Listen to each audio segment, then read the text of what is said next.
FIFA Dina ya. Saya pun okey. Saya memang mengagumi Argentina. Saja saya gurau banyak kali saya ulang mengenai kes lawan dengan Mesir tu kan. Tiap-tiap tahun. Cuma saya ingat tahun ni lah tahun yang paling saya tak terpiala dunia selain tahun 2006.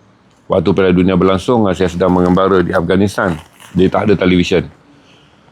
Saya hanya tahu kata Spain juara 3 hari kemudian selepas tamat Piala Dunia bila keluar ke Pakistan. Barulah dapat maklumat. Bayang kalau di seluruh Afghanistan saya jalan tu, TV maklumat menjadi begitu berkurang. Tak ada siapa boleh maklumkan pada saya juara Piala Dunia waktu tu.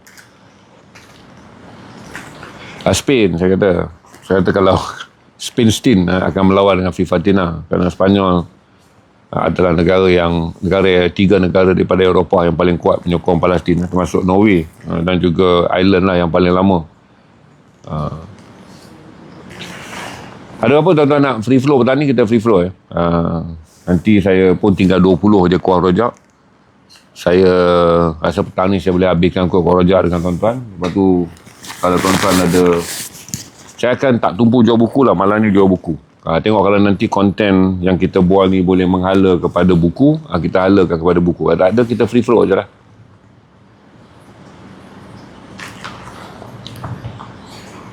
Adakah next sumut?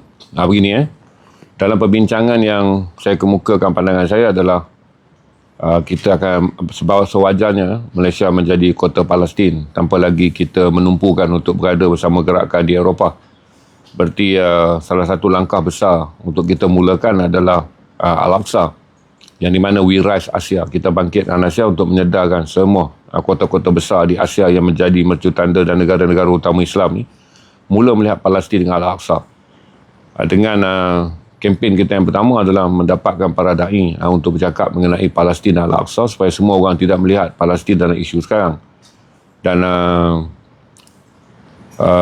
itu yang saya cadangkan, dan saya fikir kata kawan-kawan di peringkat penganjur sedang memikirkan sama ada kita patut memulakan sendiri dengan menjadikan Kuala Lumpur sebagai kota Al-Aqsa. Sebab kebimbangan saya adalah bila kita bergerak, ramai orang kita masih lagi tercicir ke belakang dengan tidak memahami bahawa kedudukan Palestin ini berbeza daripada negara-negara yang lain, iaitu satu-satunya tempat negara Islam berkrisis yang dijarah ataupun dijajah secara haram oleh orang-orang Israel. Di dalamnya ada Masjid Al-Aqsa. Jadi untuk supaya kita tak alami masalah, kita ada masalah macam ni, kita nak berjuang tentang Palestin tapi orang kita tak faham tentang Palestin. Itu masalah yang paling besar. Jadi menjadikan perjuangan ini sangat rumit dan hampir menjadi apa yang kita panggil terkedepan berbanding orang kita yang terkebelakang dalam memahami Palestin. Jadi ini yang lebih perlu diselesaikan supaya nanti bila kita nak sebarkan matlamat, kita tak habis dan kita menjadi letih untuk menjawab tentang asas perkara yang mesti diketahui oleh semua orang. Bahawa barang siapa berjuang untuk Palestin ni, dia berjuang adalah untuk Masjid Al-Aqsa, dan Masjid Al-Aqsa ni tertera dalam Al-Quran sebagai rumah Allah yang ketiga paling suci.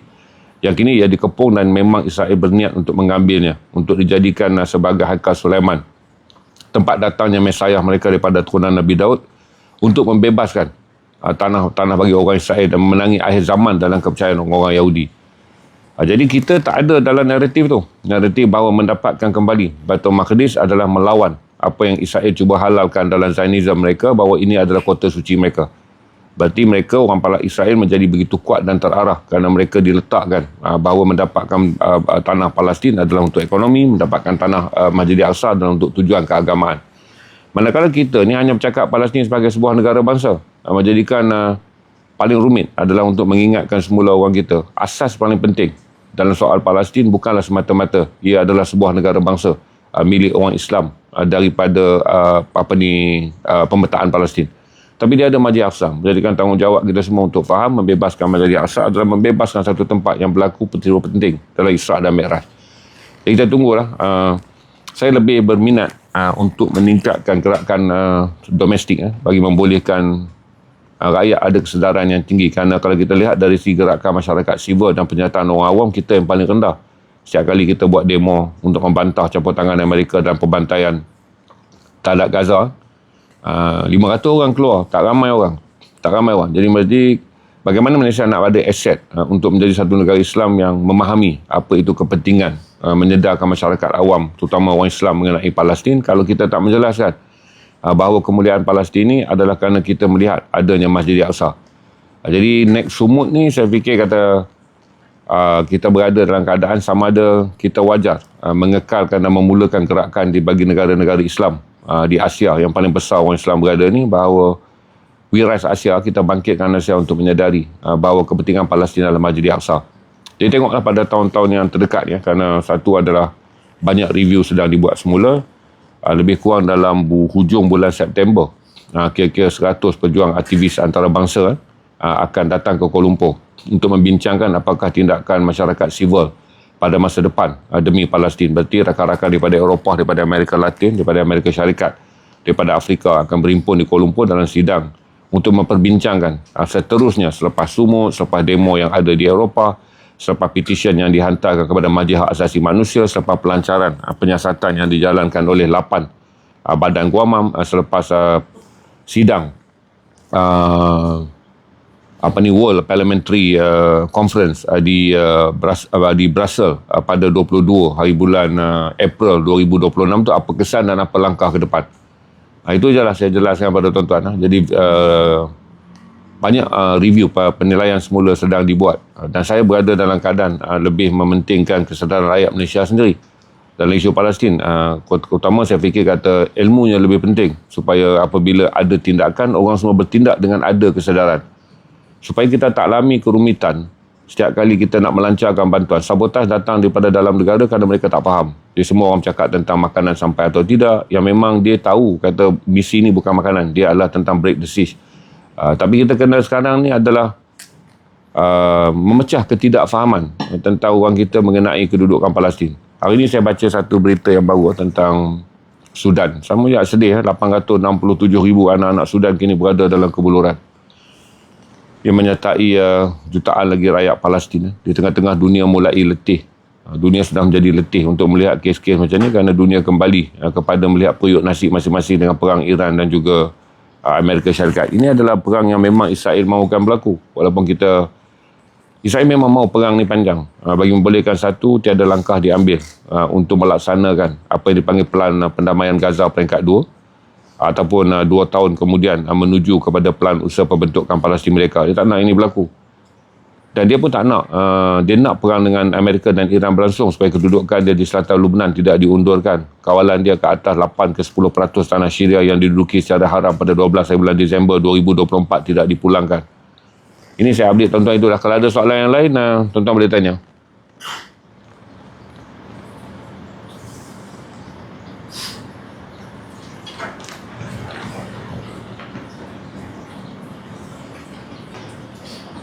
KL hujan lebat daripada beberapa ni tebukan monsun berlaku sekarang. Semalam 9 negeri Kelang, Lembah Kelang dapat ni. Hari ni Lembah Kelang dapat hujan lebat. Jadi tebukan ni yang kita nak jaga, kerana kita bimbang sekiranya di kota-kota besar yang padat manusia, dalam sungai yang menyempit, berarti kalau hujan turun 20 mililiter sejam, dan kemudian yang menjadi panjangan 3 ke 4 jam, ada banjir. Tapi kalau hujan lebat ni, saya doakan dia hanya lebat je, tidak membawa banjir. Kerana banjir juga membawa kerosakan harta benda, akan banyak orang menanggung kerugian di dalam monsun, di dalam El Nino yang menghasilkan panas yang sangat ekstrim, kemudian disusul oleh hujan yang sangat lebat.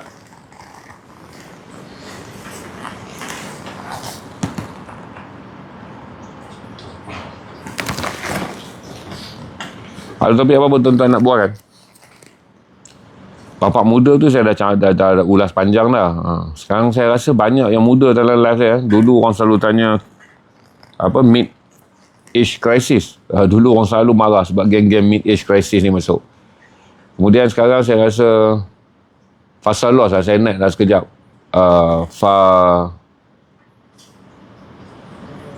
Farah rights.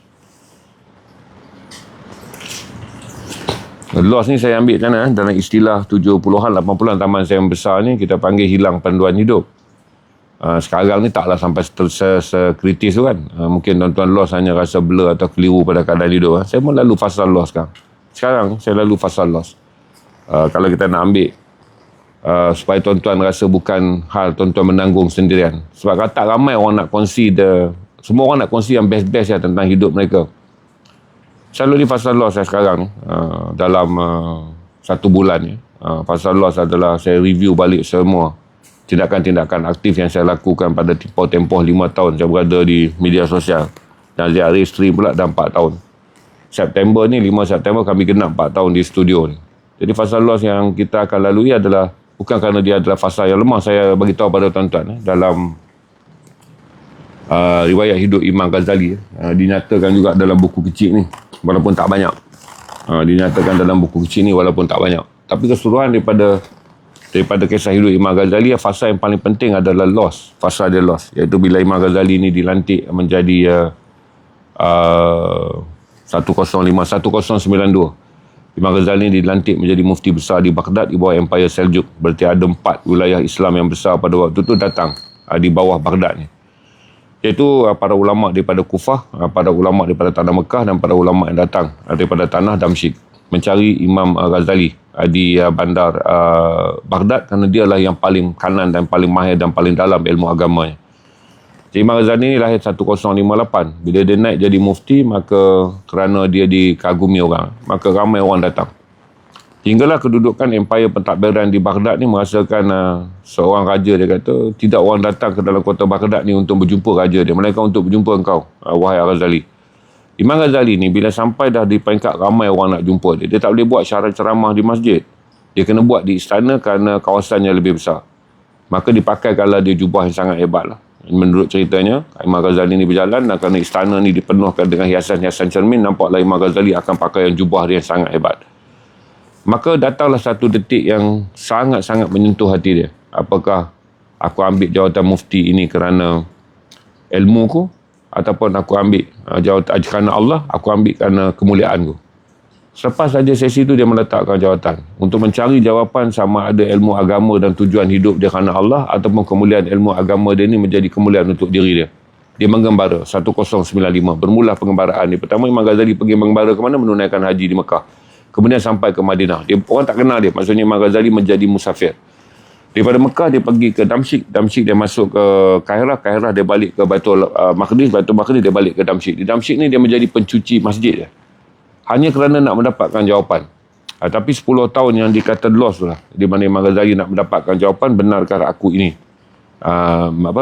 mendalami ilmu agama kerana Allah ataupun aku mendalami ilmu agama kerana kemuliaan yang aku boleh perolehi daripada dia. Dalam 10 tahun dia nak mencari jawapan tu, tuan-tuan, Imam Ghazali menulis semua kitab-kitab besar dia. Yang paling dikenal adalah Ihya Ulumuddin yang ditulis di Damsyik. Kalau tuan-tuan pergi ke Damsyik dalam keadaan dah aman sekarang, boleh lawat. Tuan-tuan sampai ke Masjid Umayyad, tuan-tuan akan nampak satu ruang wakaf. Yang di bawahnya tuan-tuan boleh berwuduk, di atasnya adalah wakaf asar tempat Imam Ghazali duduk dan menulis kitab-kitab yang masuk termasuk Ihya Ulumuddin. Jadi loss ni dia bukanlah tentang hidup yang keliru. Dia tentang adalah muhasabah yang paling tempat untuk menilai semula keadaan. Kenapa orang berlaku dia loss? Adalah kerana dia menilai semula masa lalu. Dia menilai semula tindakan-tindakan yang telah dilakukan. Jadi masa proses penilaian tu rasa macam loss kejap. Sebab evaluation sedang berlaku. Kalau dalam perniagaan ni, loss ni biasa dipanggil sebagai, saya tak katalah loss. Dia panggil sebagai period due diligence.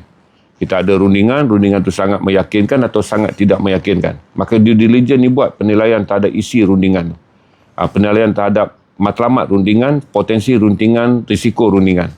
Walaupun rundingan tu kita dah bersetuju 100%, tapi kena ambil due diligence. Di mana semua syarikat-syarikat yang melantik perunding kewangan ataupun akaun syarikat-syarikat yang melantik syarikat-syarikat accountant untuk menilai tahunan. Macam saya duduk di corporate dulu kan. Due diligence selalu menjadi audit yang rumit untuk kita jawab. Sebagai contoh, sebab saya menandatangani banyak projek bagi pihak syarikat terutama dalam iklan komersial kan. Dia akan tanya, kenapa ambil due diligence ni? Sedangkan ketika kamu menandatangani dia, returnable tak ditulis dalam ni. Kerana kita berpegang pada prinsip, cuba dulu, baiki, kalau boleh berjaya kita kembangkan bagi sebuah syarikat yang nak memulakan konsep periklanan baru, kerana kita tak boleh tebuk iklan yang telah dikuasai oleh TV3 dan iklan yang telah dikuasai oleh Media Prima dan rakan-rakan iklan yang lain, kerana kita adalah sebuah televisyen kecil yang baru bermula. Jadi macam tuan-tuannya, bila tuan-tuan now ni dipanggil due diligence, tuan-tuan menilai kembali tindakan-tindakan yang telah dilakukan dalam tahun terdekat, keberkesanan dia, untung rugi, watak, karakter, personality tuan-tuan. Jadi saya bagi tahu kata Fasa loss bukanlah fasa yang kemudiannya tuan-tuan harus menganggap kata ia gagal. Ia fasa merenung semula. Saya rasa dia adalah fasa yang penting. Yang saya sebut dalam perniagaan ni, siapa yang berniaga ni, dia tahu due diligence. Jadi, tak perlu rasa panik lah. Fasa loss ni dia datang bagi orang-orang yang dalam diri dia, dia kuat menilai sesuatu keadaan. Dia tuan-tuan nilai je betul apa yang telah tuan-tuan laku dalam tempoh terdekat. Saya punya fasa loss ni adalah kerana perniagaan ni okey. Saya ada satu beban berfikir adalah bagaimana nak berkembang. Saya bimbang kalau saya berkembang, nanti dia tak berkembang kerana saya masuk pada risiko baru. Kalau saya kekal di tempat yang ada sekarang, dia akan panggil statik. Dia panggil waktu statik ni dalam perniagaan, dia panggil waktu statik. Yang kedua, kita fikir pula tentang bukan saja bisnes, tentang direction yang kita akan bawa. Berarti selepas ni kontennya kita takkanlah selamanya kita akan update geopolitik. Kita juga ada kekuatan dalam konten perkongsian. Tapi macam mana kita nak buat waktunya petang atau malam, ataupun yang paling penting, sama ada kita nak fizikalkan ziarah stream ni.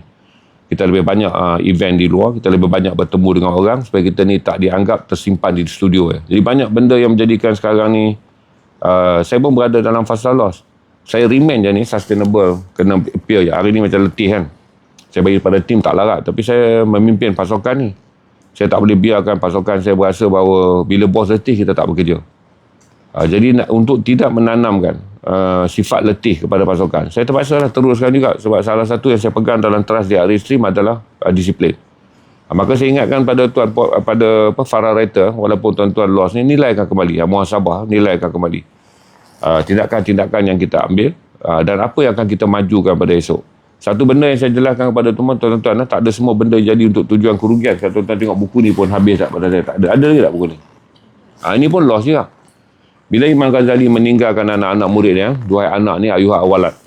Bila Imam Ghazali duduk 10 tahun di kota Damsyik, dan selepas satu peristiwa dia menyamar sebagai tukang sapu lantai untuk mengelak diri dia dihormati dan diingati dan diberikan kedudukan kerana dia Imam Ghazali yang sangat masyhur. Jadi bila dia tinggal di Damsyik, dia jadi pencuci lantai masjid. Sampai satu hari Imam Ghazali telah mendengar sekumpulan orang berdebat mengenai satu hukum. Berdebat menjadi satu hukum hinggalah mengelirukan. Kerana dia tengah cuci lantai, para ulama yang berada di kota Damsyik berdebat mengenai satu hukum. Tak ada jumpa jalan keluar. Jadi Imam Ghazali kerana sangat-sangat terpancing oleh pengetahuan dia pergi jawab. Bila dia jawab, orang tahu bukan satu orang yang biasa yang boleh menghurai satu hukum yang beberapa orang ulama yang sedang berada dalam lantai masjid berhujah dan berdebat tak dapat cari jalan keluar, maka terbongkar. Dia kena mengaku dia adalah Imam Al-Ghazali. Barulah diberi kedudukan dan dia menghabiskan semua masa kedudukan dia menulis. Dalam masa tu dia ada anak murid. 10 tahun dia tinggal di sana. Dia menulis adalah 200 lebih kitab. Dengan 25 kitab masyhur dia, dengan kebanyakan yang dicatatkan adalah ditulis ketika 10 tahun dia berada di Damsyik. Ketika dia beri kedudukan di Masjid Umayyad untuk menghabiskan waktu-waktu dia dengan menulis kitab-kitab penting Islam. Jadi bila dia balik ke Tus, Khorasan pada tahun 1109, 2 tahun sebelum Imam Ghazali wafat, umurnya tak panjang, lahir 1058, wafat 1111. 1108 dia balik ke Tus, Khorasan. Anak-anak murid yang dia tinggalkan dengan ilmu yang banyak ni, seorang daripada dia mula merasakan, seorang daripada anak muridnya mula merasakan, apakah semua ilmu yang telah diajar oleh Imam Ghazali ni tanda lengkaplah agama ni. Satu anak murid datang je, Imam Ghazali kena apa yang dipanggil sebagai titik bertanya dalam diri dia, apakah segala ilmu agama ini adalah untuk Islam atau untuk kemuliaanku. Dia ajar pula kepada anak murid dia. Anak murid dia kena pula satu yang Allah hantar dalam diri dia, iaitu satu pertanyaan, apakah semua amalan yang dia buat yang menjadikan dia ni murid Imam Ghazali ni telah lengkap ilmu agama tu. Maka kerana dia tak boleh jumpa guru dia, mereka di Damsyik dan gurunya berbalik ke Tus, Khorasan 1,500 km, dia pun menulis surat pada Imam Ghazali. Pertanyaan pada Imam Ghazali, wahai guruku, apakah semua yang aku telah kamu ajar ni aku amalkan? Tapi bagaimana aku nak tahu apa yang aku amalkan ni Allah terima atau tidak? Imam Ghazali menjawab dengan menulis kitab ni, ayuha awalat, wahai anak. Kerana mereka memuliakan Imam Ghazali sebagai dengan panggilan wahai ayahanda. Jadi dalam jawatan ayuha awalat ni, Imam Ghazali menjawab kepada seorang murid dia yang lost banyak ilmu agama, tapi mula tertanya-tanya. Dia dah buat semua ilmu-ilmu tinggi yang Imam Ghazali ajar pada dia, tapi macam mana dia nak tahu ilmu ni Allah terima atau tidak? Jawab Imam Ghazali dalam kata pembuka buku ni, segala ilmu yang aku ajar kepada kamu yang sangat susah kamu pelajari adalah ilmu untuk mendalami agama. Dan selepas ni kamu minta nasihat bagaimana untuk menilai ilmu agama itu Allah terima atau tidak. Ilmunya sangat mudah tapi sukar untuk kamu amalkan. Jadi semua ilmu agama mereka belajar dulu tu, kata Imam Ghazali, susah tapi boleh dipelajari. Yang akan aku jawab dalam pertanyaan kamu mengenai sama ada kita boleh mengetahui amal kita ni Allah terima atau tidak, Ilmunya sangat mudah, tapi sukar untuk kamu amalkan. Jadi Imam Ghazali tulis, nak tahu amal ibadah tu Allah terima atau tidak, yang pertama, kalau kamu bercakap dan berada dalam majlis-majlis tertentu, kamu bercakap perkara yang tidak ada manfaat bagi dirimu dan orang kamu mendengar orang bercakap perkara yang tidak manfaat bagi kamu semua. Itu tanda pertama. Banyak mana pun ibadat kamu, Allah hantar jawapannya kepada kamu yang kamu boleh tilik. Kalau diri kamu berada dalam golongan ini, maka itu tanda ibadahmu tidak sempurna. Dan kata Imam Ghazali, kerana ilmu agama ni membawa kemuliaan kepada diri kamu, maka setiap kali orang lain mendapat kemuliaan, orang lain mendapat rahmat Allah, orang lain mendapat rezeki Allah, kamu akan merasa iri hati. Kerana kamu merasa, sebab kamu merasa sepatutnya kamu yang dapat. Kerana kamu yang paling mulia dan kamu yang paling banyak ibadat. Jadi kalau banyak ibadat dan banyak kemuliaan menjadikan kamu merasa cemburu dan iri hati pada orang lain, kata Imam Ghazali, itulah tanda yang kedua, bahawa ibadah yang ada pada kamu tidak melindungi dirimu. Yang ketiga, kata Imam Ghazali, setiap kali kamu menerima kebaikan daripada Allah, kamu akan bersyukur. Dan diuji oleh Allah, kamu akan memohon. Itu 3 daripada 26 tanda yang disebut oleh Imam Ghazali dalam buku ni, Ayuhat Awalat. Jadi saya beritahu kepada fair writers bahawa bukan orang macam kita je. Imam Ghazali yang hebat pun tertanya sama ada dia belajar ilmu agama kerana jubah dan ramai orang datang, dan dia dimuliakan lebih daripada raja di Baghdad. Dia nak dapat jawapan tu, sama ada aku ini melakukan semua benda agama kerana Allah ataupun kerana kemuliaan yang aku perolehi daripada jalan agama. Ya ajar anak murid dia pun dapat kemudian titik pertanyaan yang sama je. Sama ada aku ini telah pun lengkap semua ilmu agama ataupun sebenarnya aku nak melengkapkan akhlak aku. Maka Imam Ghazali menjawab dalam Ayuhat Awalat. Jadi saya jawab kepada Farah Wright, dia bukanlah hal yang menakutkan. Putingan ni berlaku berkali-kali. Saya rasa titik last yang saya alami adalah 2024. 2024 bila saya ada 2 benda, iaitu nak meninggalkan kehidupan yang saya dah ingin tinggalkan, iaitu aktif di luar, dan kemudian saya nak tumpu pada perniagaan ni. Lepas tu kawan-kawan ajak saya menggunakan kata Badan Najib lah gerak sekali dalam gerakan pro-Palestin kerana perang pun dah berlaku. Marilah kita bergerak untuk demi orang Islam. Jadi saya dah anggap kata saya nak habiskan dunia saya dalam privacy, kerana saya fikir saya dah tua, saya tak berdaya.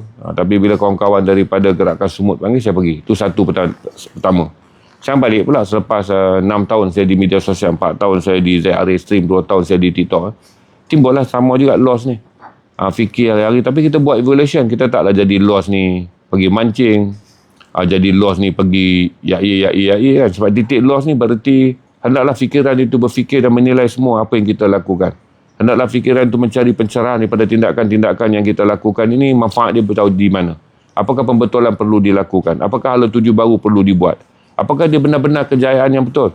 Ataupun dia ada kejayaan yang palsu? Jadi para writer tak perlu takut. Kasut anda berbeza dengan kasut saya. Tapi fikirlah balik apa yang anda lakukan. Ketika anda berada dalam titik loss adalah sudah pastilah. Akal sedar anda mengatakan ini yang anda lakukan. Akal bawah sedar, minda yang tidak anda sedari, dia sedang bertanyakan sesuatu. Wahai diri, apakah ini yang hendak kamu lakukan? Jadi konflik yang kemudiannya kita nak jadikan apa yang sebenarnya menimbulkan rasa loss di tengah-tengah find ni, di tengah-tengah found ni, di tengah-tengah hidup yang telah kita jumpa. Saya nasihatkan Farah macam tu. Saya pun habis banyak masa Farah sekarang memikirkan sama ada satu kami akan kekal pada takah ini. Kalau nak buat pembaharuan pada usia saya yang tahun depan nak masuk 60, mampukah saya memikul pembaharuan baru? Jadi dia ada. Tapi kalau saya tanya balik pada kemauan dia nak, ada gangguan pada faktor umur. Kerana kita ni klise, asal tua sikit je tak boleh buat pembaharuan. Asal tua sikit hidup kena man-man. Asal tua sikit je, jangan buat sesuatu yang baru, sustain apa yang ada. Jadi bisikan-bisikan yang negatif, yang merelatifkan dan cuba menghalalkan usia tua sebagai usia yang tidak perlu meneroka kemajuan, mengganggu diri saya. Dia dijawab pula oleh benda-benda yang berada dalam unconscious. Banyak benda yang saya lihat yang perlu dibarui, banyak benda yang boleh diteroka. Kenapa faktor umur yang menjadi alasan? Tapi waktu yang sama, tanda-tanda faktor umur tu ada realiti dia, kita letih. Tapi takkanlah letih tu satu jawapan yang kamu harus menutup semua pintu pembaruan. Maka saya beritahu pada Farah, semua orang mengalami loss. Bukan, anda tidak bersendirian. Anda tidak bersendirian. Ramai pun yang dalam ni pun, yang naik-naik ni, dapat patik merah apa semua, dia pun lalu titik ni. Cuma orang kita, setiap kali diuji oleh satu perkara yang membimbangkan, kita suka buang kebimbangan. Kita tak nak face kebimbangan. Ini masalah orang kuat dan orang lemah. Orang yang kuat, dia meneliti kebimbangan, dia panggil sebagai good problem. Good confuse, kekeliruan yang bagus untuk difikirkan. Good problem, masalah yang bagus untuk diteliti. Pertanyaan yang bagus untuk memerah minda untuk memikirkannya. Jadi saya fikir kata ramai orang lalu, cuma di kebudayaan dalam budaya kita, live kita di TikTok, di media sosial kan. Kita tak mau cakap benda-benda yang kritis. Kerana, saya ambil contoh semalam saya scroll live, baju saya dah buka, saya duduk dalam bilik. Okay, saya nak menulis lah story tentang M. Nasir. Saya tengok satu budak jual ayam. Saya tak ingat lah nama apa, dia jual ayam. Bila satu budak jual ayam pukul 5 pagi kan, duk potong ayam dia, budak tu duk nakal-nakal lah dalam live dia, duk marah-marah orang. Dia gurau lah untuk attract orang. Tapi saya tahu, dia adalah orang yang sedang digelisahkan oleh hidup. Beban hidup sangat berat terpikul pada wajah dia kan. Satu pekerjaan yang umur dia 23, 24, 25 tuan. Dia berniaga ayam kerana mak dia mewariskan mak dia dah jaga, ada kedai roti canai. Dia berniaga ayam. Nampak? Beban bahawa dia sedang melalui kehidupan yang berbeza daripada orang lain. Jadi saya masuk komennya. Alhamdulillah, saya nampak anda seorang yang bekerja kuat. Dia jadi excited. Dia ajaklah saya naik kotak. Saya ni pula tak pakai baju. Saya pun pergilah pakai baju. Sikat balik rambut saya. Telefon dia tengah on ni. Dia duk ajak naik kotak. Saya pun datang buka lampu kat sini. Aircon pun tak nak buka. Saya live dengan dia. Tuan-tuan tengok dekat komen dalam tu. Kan ada satu orang komen. Sesungguhnya kalau kita memberikan hidup ini kepada Allah, nescayalah kita tidak akan menjadi hamba pada dunia. Ini perangai orang Melayu. Maksudnya tuan-tuan, kita mendengar satu pandangan. Dan kita rasa tak mau dikalahkan oleh pandangan tu. Awak dengar je. Saya dengan orang tu punya konten. Awak dengar je. Awak pun ambil lah satu ayat yang kemudiannya meletakkan Allah, meletakkan agama. Supaya dia meruntuhkan seluruh kandungan. Seluruh kandungan saya jawab tadi. Saya bengang kan. Sebab saya tahu dah geng-geng yang jenis cut and paste ni memang banyak letak. Lepas tu nak komen bahawa segala perbincangan kita ni sebenarnya adalah perbincangan hamba dunia. Dia tak kata direct. Dia panggil muhasabah. Itu masalah kita orang Melayu. Apabila kita berdepan dengan masalah, kita ingat semua masalah ni berkait dengan solat kita. Semua masalah tak. Ibadah ni memang dah kena jaga. Kita jelaskan kepada tuan-tuan. Bila saya ingatkan tuan-tuan setiap kali kita baca doa iftitah. Tak tipu. Tendang keluar dah tipu tu. Saya jelaskan setiap kali kita baca doa iftitah kan. Berarti dalam doa iftitah tu seluruh hidupku, matiku adalah kerana Allah. Itu doa iftitah. Lepas tu barulah kita baca Al-Fatihah. Dan kita keluar daripada solat. Jadi orang kita ni, saya bagi tahu dekat tuan-tuan, setiap kali tuan-tuan jumpa kawan-kawan, tuan-tuan akan jumpa lah orang yang macam ni. Yang menggambarkan semua masalah kita ni adalah masalah kerana kita ini orang yang seolah-olah tidak berallah. Orang yang seolah-olah tidak bermuhasabah. Sebab tu dia panggil di luar konteks. Dalam hidup ni nak faham betul-betul adalah konteks. Konteksnya bukanlah konteks tentang keimanan. Ramai orang yang beriman, ramai yang berada di tengah Mekah, ramai orang yang berjuang di atas nama Allah. Dia melalui masalah lebih besar daripada kita. Mereka yang berjuang di jalan Allah melalui masalah lebih besar daripada kita. Mereka harus melegakkan hukum Allah di tengah-tengah orang tak terima. Kita ni tak ada masalah. Kita jual ayam waktu malam je. Dan saya ni teman live. Jadi saya jelaskan kepada tuan-tuan. Kenapa orang kita tak mau berkongsi secara relatifnya benda yang krusial. Sebab orang akan patah balik. Mengatakan kamu kurang sembahyang. Kamu kurang baca Quran. Seolah-olah hidup orang Islam ini adalah satu perkara je. Semua masalah yang sampai, semua hidup jadi rumit kerana dia lupakan Allah. Sedangkan para pendakwah, sedangkan para mereka menjadi sahabat-sahabat Rasulullah, tak ada seorang pun mati dalam keadaan senang lenang. Tak pula orang kata. Kalau lah waktu ni Hamzah duduk dalam keadaan mencintai Allah. Tak ada pula orang sebut. Itu menjadikan saya bagi tahu kepada tuan-tuan, untuk tuan-tuan faham. Bahawa tiap-tiap kali apabila kita bercakap, dia macam, dia nak cakap dia tak setuju, tak boleh. Saya kata terima kasih adik bangun malam. Sebab ada orang rezeki dia pada waktu malam. Dia berniaga dalam live tu dia sebut lah. Dia jual ayam, lepas tu dia ada anak, ada isteri kan. Saya kata saya dalam hati tengok, dah kahwin rupanya, nampak macam budak sangat. Maka saya pun ambil. Saya kata tak apalah, saya komen kat bawah tu kan. Terima kasih lah awak mengingatkan masa muda saya dan terus bekerja kuat demi keluarga. Lepas tu dia pun nak lah. Dia kata bang, Tuan Haji naik lah. Ni saya nak pakai video, saya nak letak, bagilah saya semangat saya. Saya pun lah gantilah baju apa semua, ambil masa 5 minit, sikat balik rambut saya, sembuh air balik, nak bagi kemas ni, nak keluar dalam live orang. Saya pun cakap lah dalam live dia. Masuk satu hamba Allah, dia kata itu je. Kalau kita tidak menjadikan dunia sebagai tujuan, kita ni akan hidup. Begini sayang, tak ada orang semua. Sebab barang siapa yang berjuang di jalan Allah, dialah yang paling berat menerima dugaan. Itu cerita kita ni. Tak ada cerita kita ni. Orang yang berjuang dalam imam-imam yang besar, imam kita yang 4 tu. Imam Syafi'i mati dipukul orang kerana tak puas hati, kerana Imam Syafi'i menang dalam perdebatan mengenai apa yang dipanggil tentang hukum Allah. Imam Ahmad bin Hanbal dikurung. Berarti orang memilih jalan agama ni dah memang lagi teruk ujian dia. Jadi kita fahamlah konteks. Kita nak komen apa-apa tentang konteks. Konteks orang ni bukan keimanan. Konteks orang ni bukan tentang kelalaian pada Allah. Konteksnya adalah dia seorang hamba Allah yang biasa. Mencari rezeki pada waktu malam. Dia merasa hidupnya sedikit tertinggal kerana pada waktu malam orang tidur, dia kena bekerja. Tapi itulah pekerjaan yang dia ada kerana tapak pasar tu tapak yang boleh dijadikan perniagaan. Kerana mak dia meniaga roti canai bangun awal pagi. Dan mak dia pula kerana dah terbiasa dan lihat dia dalam keadaan demikian. Mak dia kata jangan meniaga pukul 6 lah. Pukul 6 orang dah tak ada kat pasar. Dia cerita dalam live tu. Mak dia kata datang pukul 3. Potong ayam siap-siap. Solat subuh, lepas subuh ayam dah siap dah boleh meniaga. Kalau datang meniaga yang pukul 6 sebab dia menghabiskan dunia malam. Jadi dia memerlukan sedikit sokongan moral daripada saya. Kerana satu, dia telah melalui satu kehidupan yang dia rasa dia bersendirian. Budak umur 20-an kena datang kerja pukul 3 pagi. Lepas tu petang dia kena pergi tengok ayam. Ayam yang dia nak order tu. Datang satu orang ni, dia masuk dalam komen tu, dia beritahu hal yang demikian. Sama juga bila saya bagi teguran, jangan manjakan anak dengan subsidi. Dia tak faham konteks, dia nak bagi tahu je. Itu bukan subsidi. Kalau mampu, bagilah. Ayat tu tuan-tuan, dalam konteks ni bukan soal mampu. Siapa mampu, tak ada masalah. Kita bercakap dalam konteks sekarang, apabila kita nak mengendalikan kewangan kita. Inilah masa yang paling bagus bila tekanan ekonomi datang, kita review balik hidup kita. Kita review balik hidup kita untuk memastikan apa yang kita biaya dalam keluarga tu, keperluan anak-anak atau kemewahan anak-anak. Dia masuk pula. Kalau mampu, masalah dia kalau mampu tak ada isu lah. Awak tak payah masuk. Kategori nasihat tu terguna pakai kepada orang yang bertanya konteks soalan. Iaitu bagaimana nak mengendalikan ekonomi keluarga dalam bentuk nak dengan anak-anak. Jadi dalam hidup tuan-tuan, dalam hidup tuan-tuan ni, tuan-tuan akan face banyak orang macam ni. Di mana apabila datang satu, dia ada timbul masalah orang yang ada low self-esteem. Dan dia ada weak opinion. Ini common lah. Dia ada tahap rendah diri yang rendah. Dan kemudian dia ada weak opinion. Opinion dia lemah. Dia weak. Setiap kali apa saja benda yang berlaku, dia get triggered. Mereka akan kena trigger, terasa. Dia terasa. Bila orang ni bekerja malam, orang ni, dia tak boleh pergi dalam hidup macam tu. Maka dia menganggap semua benda yang dia tak mampu lakukan. Kalau orang lain lakukan, dia hendaklah diberitahu tentang muhasabah. Maka penunggangan agama dan banyak hujah-hujah agama oleh orang yang bukan ahli dalam bidang agama. Sebab tu Imam Ghazali bagi tahu dalam kitab ni, saya suruh selalu tuan-tuan baca. Sebab jadi orang awam ni kena jaga. Bukan orang alim je kena jaga. Ilmu kalam, tegahan bagi orang awam. Itu saya nak jelaskan kepada tuan-tuan. Bahawa hal-hal yang tentang tuan-tuan nak menggunakan agama, larangan-larangan dan had-had yang telah dikenakan oleh orang awam. Sebab Imam Ghazali ni sentiasa memberikan 3 lapis kepada orang Islam. Mereka yang betul-betul ulama, keluarkanlah fatwa yang adil tanpa kamu menjadi sur. Ulama yang mengeluarkan fatwa-fatwa kerana ada kepentingan dengan jawatanmu dan ada kepentingan dengan pemerintahmu. Da'i dan juga ustaz. Sebarkanlah agama. Tapi rujuklah pada hukum hakam yang datang pada ulama. Kerana kamu hanya penyampai agama. Orang awam.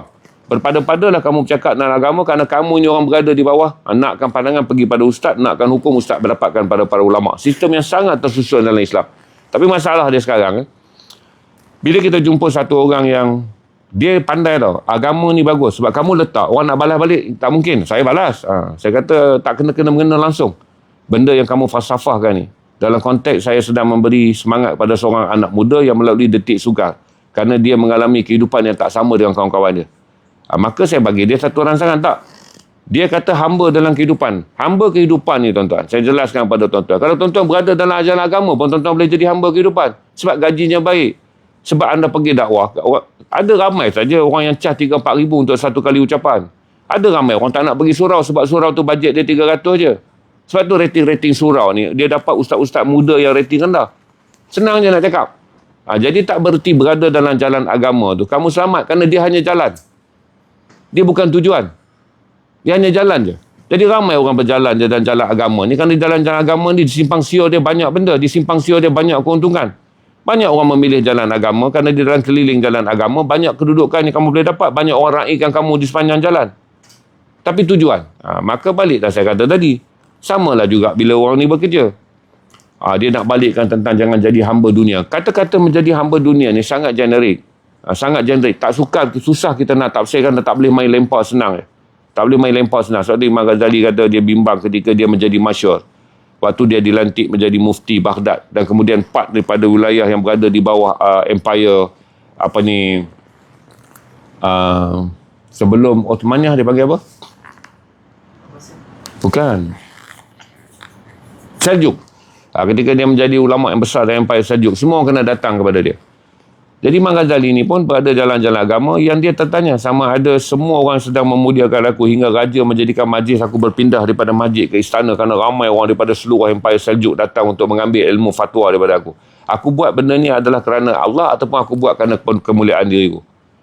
Berarti orang seperti Imam Ghazali pun tertanya tentang hal ni, itu menjadikan dia keluar, tinggalkan semua jawatan, dia mengembara 10 tahun. Rupanya betul, dia mengembara itulah dia meninggalkan kitab-kitab besar kepada kita. 250 kitab dia dengan 28 yang sangat masyhur.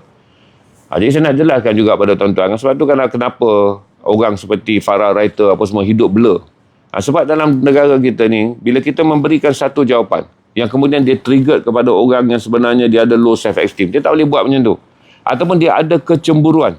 Kecemburuan kerana satu orang begini menerima pujian. Balik dalam bahagian 2 Imam Ghazali kata kan, apakah yang menjadikan tanda amal ibadahmu itu adalah tidak dapat melindungi kebaikanmu apabila kamu melihat kemuliaan, kamu melihat kebaikan, rahmat Allah diberikan lebih pada orang lain. Jadi satu hamba Allah ni dia rasa diri dia mulia, dia tak hamba dan dia tidak ditipu dunia. Tuan-tuan, siapa kena tipu dunia kalau pukul 3 pagi jual ayam? Apa dalil orang bangun jual ayam pukul 3 pagi ditipu dunia?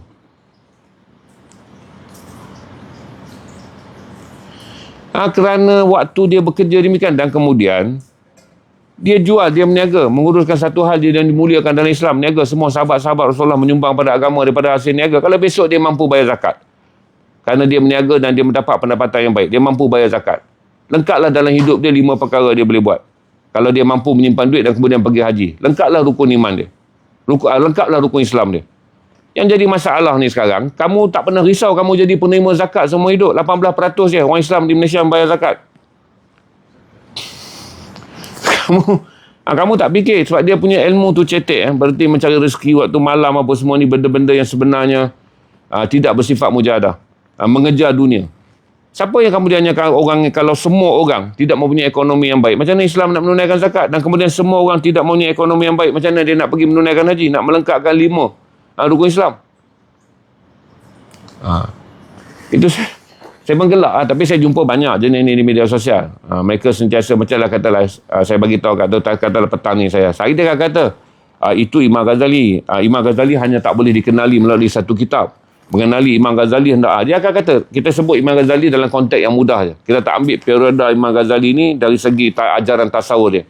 Iaitu jawapan yang jelas yang tercatat oleh Imam Ghazali kenapa dia tinggal. Dia masuk pula dalam komen, itu Imam Ghazali. Kalau kita nak kaji Imam Ghazali ni, kita tak boleh sebut begitu aja. Kita tak boleh baca pada satu buku je. Berarti bagi orang-orang yang ada penolakan dan kemudian dia nak penolakan dia tu menjadi senjata yang boleh meracuni orang, maka dia ambil agama. Dan bahaya tuan-tuan apabila agama menjadi racun. Kita menggunakan perkataan-perkataan agama untuk memperlekehkan orang yang berusaha mencari rezeki dengan mengatakan mereka ini menjadi hamba dunia. Kita gunakan agama untuk racun, merosakkan orang. Jadi orang ni yang paling harus dijaga, kerana mereka datang dengan dalil-dalil agama dengan tujuan yang sebenarnya berlindung berdalil agama perisai bagi menutup rasa dengki, rasa kanat, rasa iri hati. Dan kemudian mereka letakkan balik salah dan kerosakan tu kepada orang yang sedang berusaha.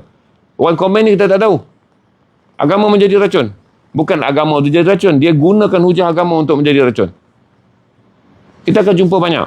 Sebenarnya mudah je tuan-tuan. Apabila satu orang tu dia ada low self-esteem ataupun rasa gagal yang tak dapat ditangani. Yang kedua, dia ada rasa iri hati. Dia tak boleh jelaskan dekat situ wajah sebenar diri dia. Dia tak boleh jelaskan dekat situ wajah sebenar diri dia. Maka dia ambillah hujah-hujah agama yang menjadikan kita terkunci. Tapi saya tahu, saya buka kunci tu. Saya kata dah hujah tuan ni, falsafah saya kata, falsafah tuan tentang dunia, tak ada kena-mengena. Cerita ni adalah tentang bagaimana seorang anak muda bekerja pada waktu malam dan nak mencari rezeki bagi isteri dan anak dia. Yang kedua adalah untuk melegakan hati ibu dia. Sebab mak dia bagikan dia tapak meniaga tu. Dulu dia datang pukul 6 pagi. Mak dia kata pukul 6 nak meniaga macam mana? Kalau nak pukul 6 kena datang pukul 3. Bila datang pukul 3 dia on lah TikTok. Kerana seorang anak muda yang merasakan kawan-kawan dia hidup dalam lain. Dia dapat hidup yang lain. Kerana kawan-kawan dia bekerja malam waktu tu tidur. Kawan-kawan dia kan. Maka saya pun tengok dia kesian. Lepas tu saya pergi komen. Bila komen dia perasan saya ada dalam tu. Melompat dia. Dia kata tolonglah naik kota. Bagilah saya kata-kata semangat. Saya nak rakamkan. Kata-kata semangat ni boleh bantu kawan-kawan saya sama. Maksudnya ramailah orang yang bekerja pada malam hari menjadi budak pasar ni. Saya pun pakailah baju. Sembur balik rambut dengan air. Sikat kemas. Datang buka lampu seorang-seorang. Pukul 5 pagi. Live lah dengan dia 5 minit. Jadi saya bagi tahu. Saya nak beritahu pada tuan-tuan. Bila tuan-tuan berada dalam titik loss, salah satu kenapa orang tak berani berkongsi. Sebab jawapan pada titik loss ni bagi orang yang tak reti. Dia akan kata, kau ni tinggal agama dah jauh sangat. Kau kena balik pada Allah. Dia tangga masjid tempat dia pun dia tak tahu berapa. Imam tempat dia pun dia tak kenal. Kali akhir dia pergi pun sembahyang Jumaat luar masjid. Itu pun depan mak dia nak pijak dia. Atau bini dia baling belanga.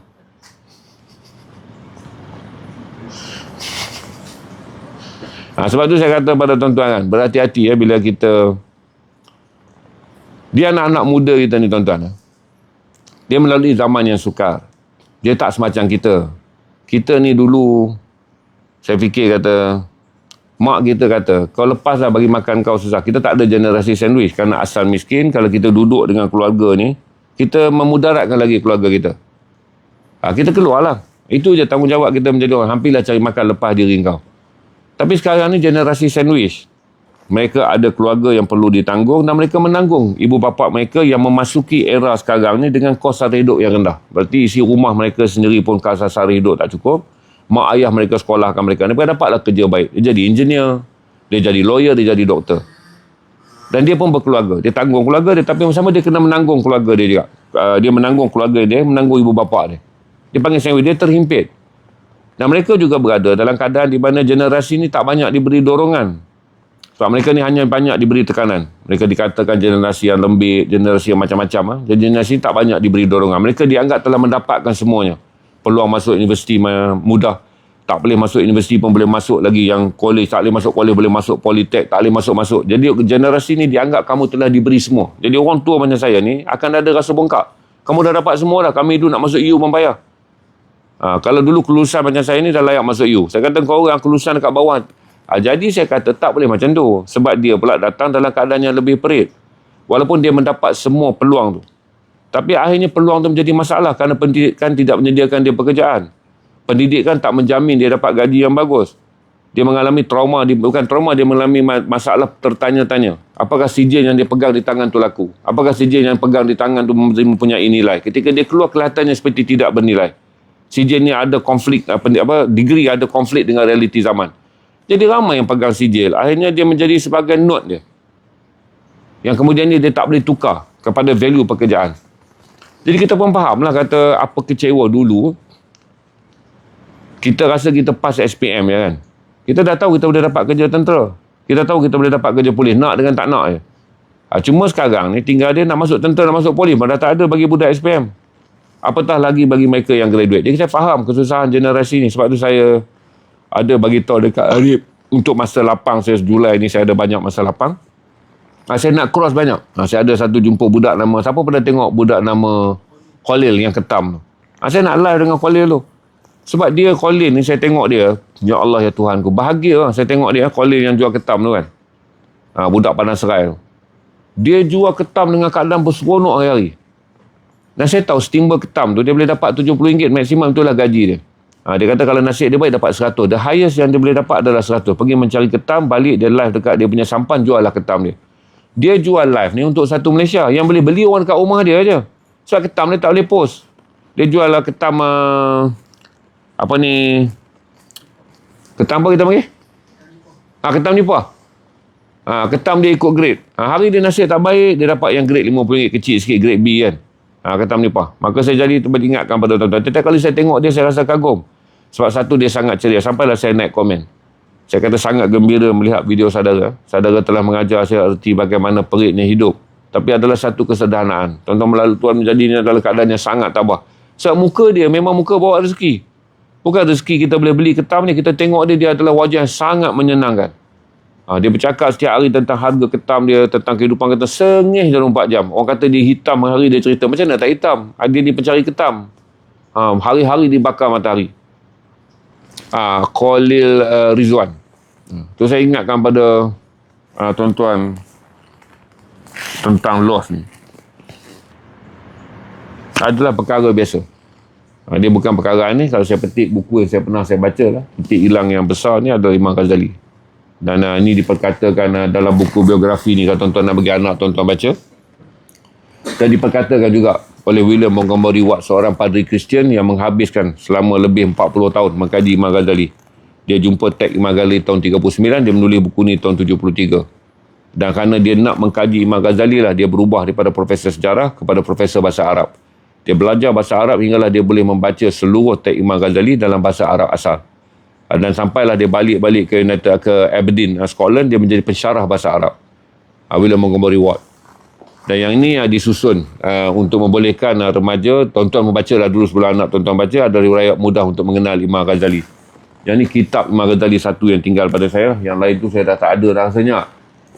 Tinggal ni, sorry, ada 4 lagi. Yang ni, combo ni. Combo Imam Ghazali ni sedang saya bagi, yang ni yang paling penting tuan-tuan baca. Ilmu kalam, had bagi orang awam, tertegahat bagi orang awam. Yang ni penyelamat daripada kesesatan. Ni 3 daripada 28 tag dia. Kalau tuan-tuan beli satu RM 25 kan, 3 je saya belanja RM68. Saya turunkan RM2 hari ni.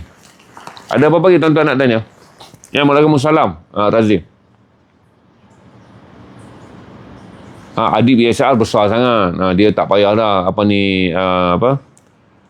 Arif dah Mi. Dia besar sangat. Saya suka cari budak-budak muda yang memerlukan sokongan sokongan moral. Sebab lagi pun saya kagum secara relatifnya saya kagum. Saya kagum. Terpaling Usin nak imbok. Terpaling Usin. Usin imbok dekat Emin loh. Arif nanti akan tengok. Nak jemput pergi UIA. Saya tak gemar pergi universiti. Ni satu adalah saya dah ada banyak pengalaman. Saya dah pergi ke UiTM. Saya pergi semua. Semua nak menyelesaikan kerja kuliah. Jadi nak selesaikan kerja kuliah nak dapat A. Dia panggil lah ZRA datang. Saya tak faham lulu bendul tiap-tiap kali dengar perkataan universiti ni. Pagi saya bagi talk dia bukan dengar pun dia nak siapkan kerja kuliah dia je. Lepas tu saya pergi lagi. Lecturer. Dia panggil budak datang. Tak cukup hours. Budak-budak datang dengar saya bercakap tentang Palestin. Muka 3/4 daripada mereka tak nak dengar pun cerita Palestin ni. Dia ada masalah lain. Dia kejar kredit hours. Maka sejak tu saya trauma dengan universiti. Saya lebih suka pergi bercakap di tempat-tempat kecil, warung. Orang panggil saya dekat tempat bandar. Orang panggil saya sebab saya tahu. Kalau penjawat awam lagi dah saya tak pergi.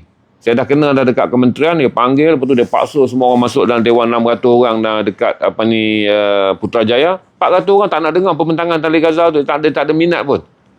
Jadi saya pun rasa sejak tu saya beritahu Arif, tak usah buang masa kita Arif.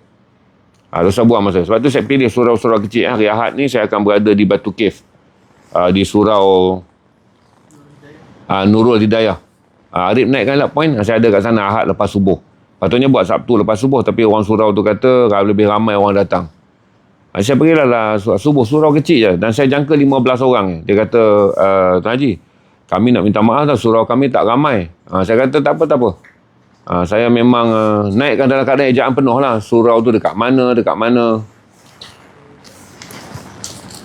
Cuba standby. Setiap hari saya akan bagi tahu. Cuba standby. Oh, dia tak ada type Oh, dia ban?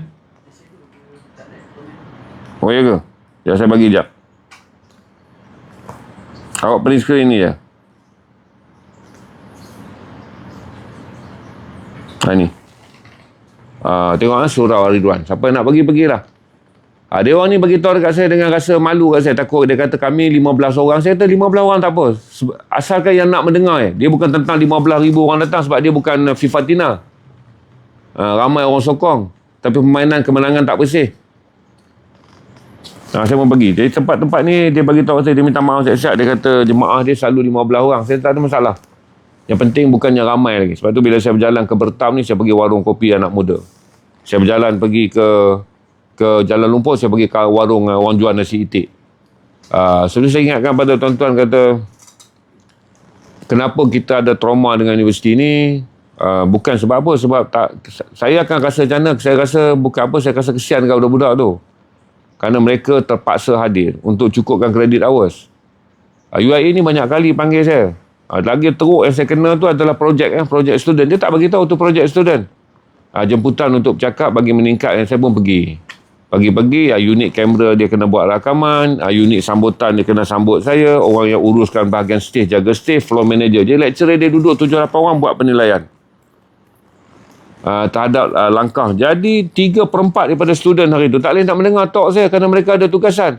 Yang tugasan mencatat isi pula. Lepas tu dia orang buat assignment secara berkumpulan, kumpulkan data yang diperluai kerana buat bajet dengan jemput ZRA. So saya kata rumit lah. Saya pun taklah rasa ralat. Saya rasa sekarang saya ada banyak pengajaran. Bahawa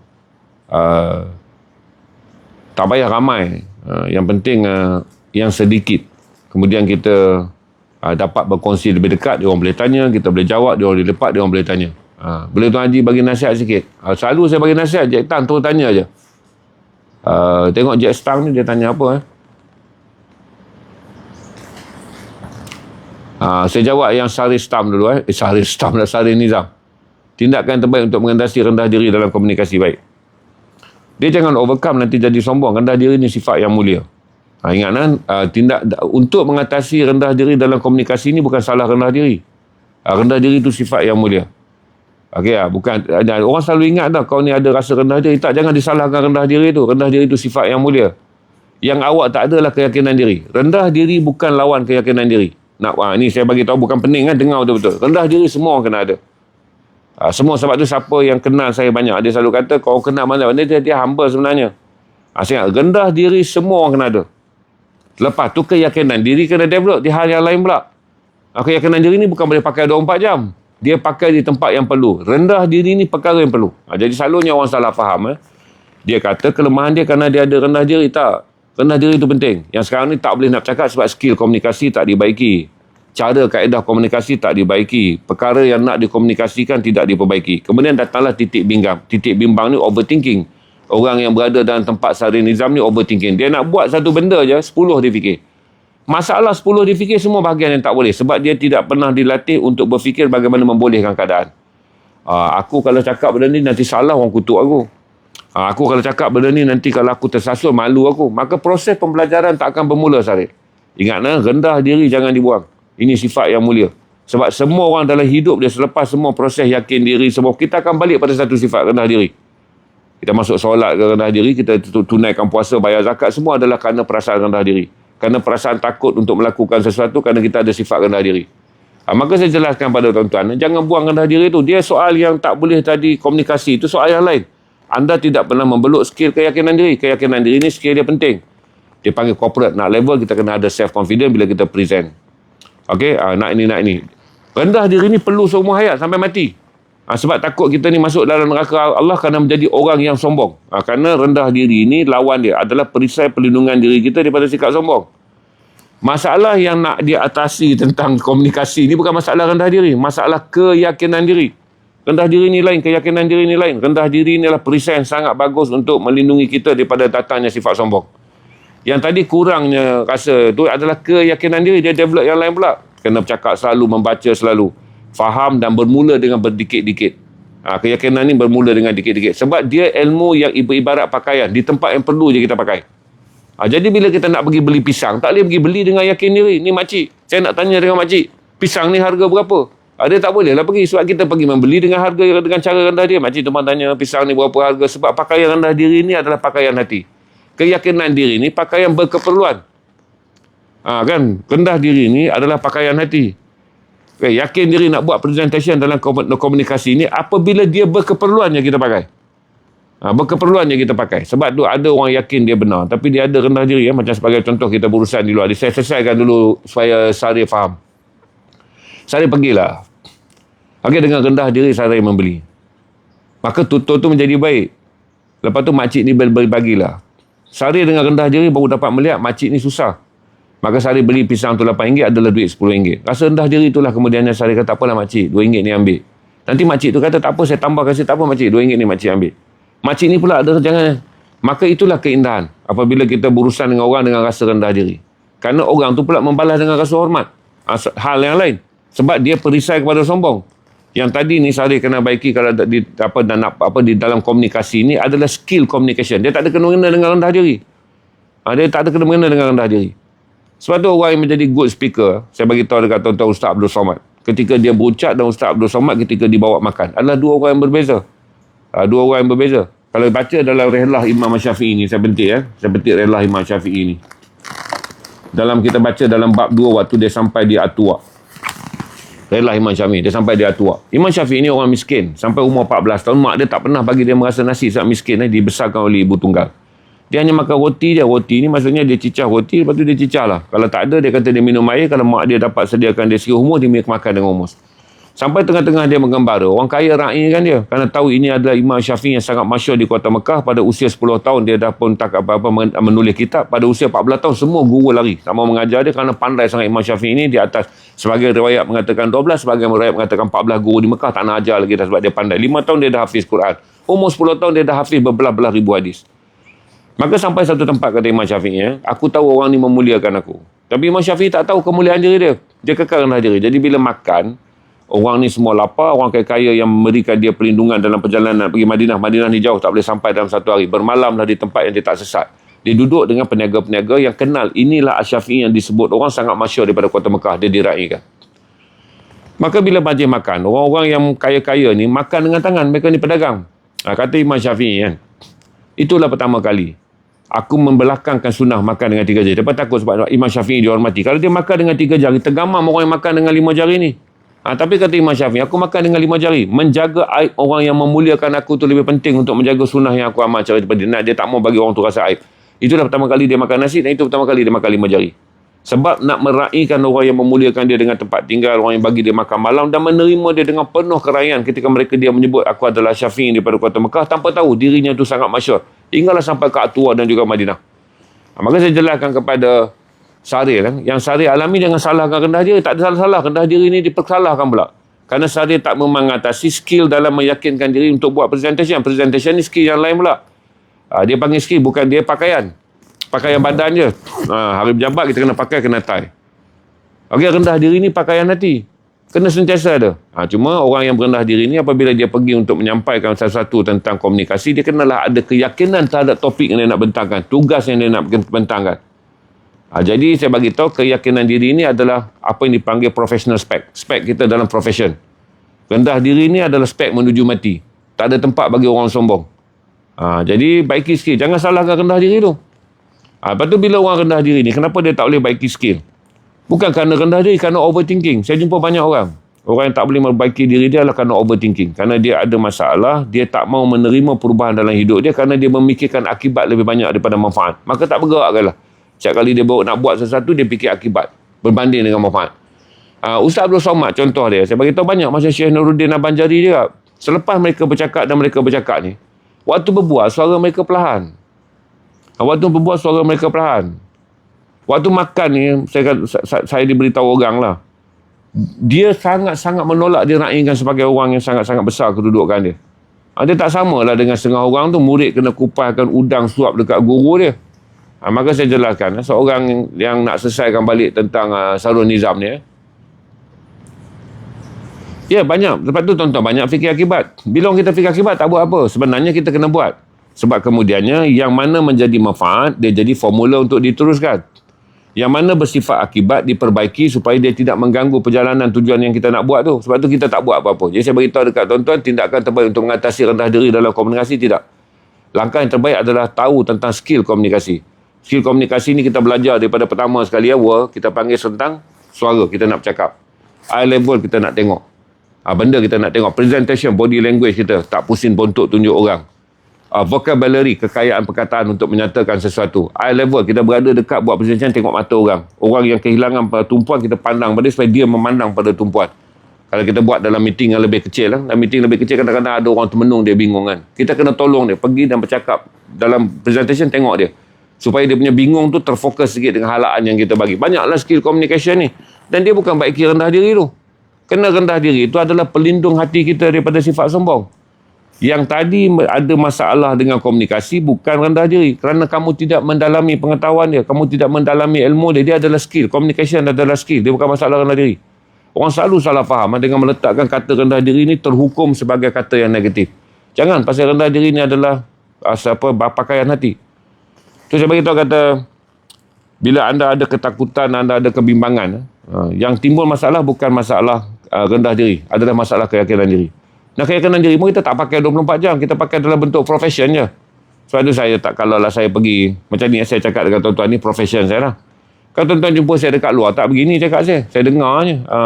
Saya tak gemar nasihat orang ketika bertemu satu demi satu. Saya tak gemar untuk mendengar masalah orang ketika dia datang jumpa dengan saya. Sebab saya rasa macam saya mencampuri urusan orang tu secara profesional. Secara personal, sorry. Ramai je saya boleh cakap. Di luar, siapa kenal saya dekat luar, jumpa saya dekat luar, tahulah. Saya tak berbual tentang Palestin, saya tak bual tentang apa. Kalau jumpa berdua duduk, saya suka cerita pasal keluarga, pasal anak, kampung, kamu orang mana. Apa ada dekat kampung kamu. Kalau saya datang, dia datang tempat-tempat yang saya tahu sebersih, saya tanya, masih adakah lagi dekat situ benda ni. Oh, dekat kampung buat apa. Saya tak akan bercakap sesuatu yang saya anggap kata dia terlampau profesional dalam hubungan yang sangat personal. Okey, terima kasih. Sari faham tak apa yang saya cakap? Jadi Sari kena pergi mendalami adalah ilmu komunikasi. Bukan hari-hari berperang dengan menyalahkan diri saudara kerana saudara kononnya salah, ini semua adalah kerana salah rendah diri. Tak ada, dia skill je. Pergi baiki skill. Dan kemudian dalami skill, kerana komunikasi ni adalah skill. Benda yang boleh dipelajari, ilmu komunikasi. Kemudian dia praktikal. Dia tak boleh jadi ilmu yang kemudiannya kamu tahu semua, kamu tak praktik. Sebab tu ramai coach yang duk jadi public speaker ni. Saya gelak tengok. Dia orang tak boleh public speaking pun. They get a lot of knowledge. Tebal buku dia jual. Dia tak boleh buat public speaking. Random public speaking lagi lah. Budak-budak sekarang semua nak random. Nak random tu maksudnya kamu tidak menekan-nekan mereka. Kamu tidak menggambarkan, kamu bagi tahu kepada orang yang tidak tahu. Kadang-kadang nak jaga budak sekarang ni. Kat Sabak nanti tajuk ni. Siapa yang menyertai Sabak punya Digital Fest tajuk ni, begini. Dalam dunia hari ni pula lagi rumit. Walaupun saya pergi ke dewan yang besar, kalau saya nak pegang dewan tu, saya mesti tahu tentang random communication. Kerana Gen Z ni dia duduk dalam random. Satu adalah beritahu mereka dalam keadaan jangan sampai mereka kata kita datang ni sebagai orang berubah nak bagi tahu dia ni dia tak tahu. Pasal budak-budak ni dia ada self protection. Ni datang lah orang tua ni yang terpaling ni. Dia lagi tahu. Dia masuk dewan pun kita dah tahu dah. Jangan ditekan-tekan kita ni. Maka kita faham. Untuk bercakap dengan dia kena random. Random ni maksud dia memahami mereka terlebih dahulu. Kena ambil dah 10 minit pula. Bercakap kata kita memahami mereka. Kemudian menyampaikan kepada mereka. Tak boleh sampai dalam taman saya dulu. Dia kena randomly je. Satu skill baru lah untuk saya kalau nak communicate sekarang. Kalau setakat dah mengenuh masa. Terima RM3,000 ke RM6,000. Pergi talk dekat penjawat awam yang 48, tak berapa nak berjaya dalam hidup, 52 nak naik pangkat pun 3 tahun lagi nak pencen, tak akan menyumbang apa pada negara. Tak apa. Sebab dia datang pun nak kejar 16 jam kecukupan menghadiri mesyuarat, menghadiri kursus untuk naik pangkat. Tapi kalau kita sayangkan generasi Gen Z ni, kita nak dengan dia communication ni berjalan sekali dia terbuka, minda dia apa semua. Kita nak hapuskan gap. Gap ni dia bukan sombong. Dia tak suka ditekan-tekan. Dia tak suka kan. Kemudian satu lagi gap pula. Dia bukanlah nak dihormati. Dia dah lalu lama dah keadaan di mana bila asal jumpa je orang tua, dia jadi mangsa. Maka kita nak pindah gap tu jadi begini. Allahu Akbar. Jadi payah. Kena berlemah lembut, kena berhemah. Saya pun kena belajar benda baru. Keyakinan diri saya pun dah tak boleh buat apa-apa dah. Dia dah sampai satu pula communication level ni, dia bukan lagi tentang keyakinan. Ada tentang integrated. Macam mana kita nak integrasikan benda tu berlaku dalam keadaan yang lunak. Menegur, orang boleh terima. Kemudian mengkritik, bunyi dia cynical tapi orang boleh mendengarnya secara random. Dipanggil random. Random ni adalah satu ilmu baru untuk saya. Saya faham. Saya faham kenapa video saya trigger. Kawan-kawan suka potong video yang high pitch kan. Kawan-kawan ni suka potong video dalam high pitch kerana algoritma mengatakan ketika saya tegang, saya marah, itulah orang scroll TikTok akan ternampak benda tu. Lagi rumit sebab identiti saya di media sosial daripada video yang dipotong oleh kawan-kawan. Semua tengah marah. Semua tengah hentam orang. Budak-budak Gen Z tengok, ni satu lagi orang lah yang datang nak bagi tahu dunia yang telah mereka buat ni betul dan mereka bagi tahu kamilah perosak dunia. Yang melihat kami sebagai nyamuk Aedes punca demam denggi. Sedangkan dalam live saya ni konten-konten saya lemah. Jadi orang tak potong. Tak ada view. Tak ada view. Jadi budak-budak muda lagi teruk. Betul lah orang kata dia dikoyak. Konten dia kalau buka je mesti tengah naik angin. Padahal yang saya tegaskan tu ada ritma dia.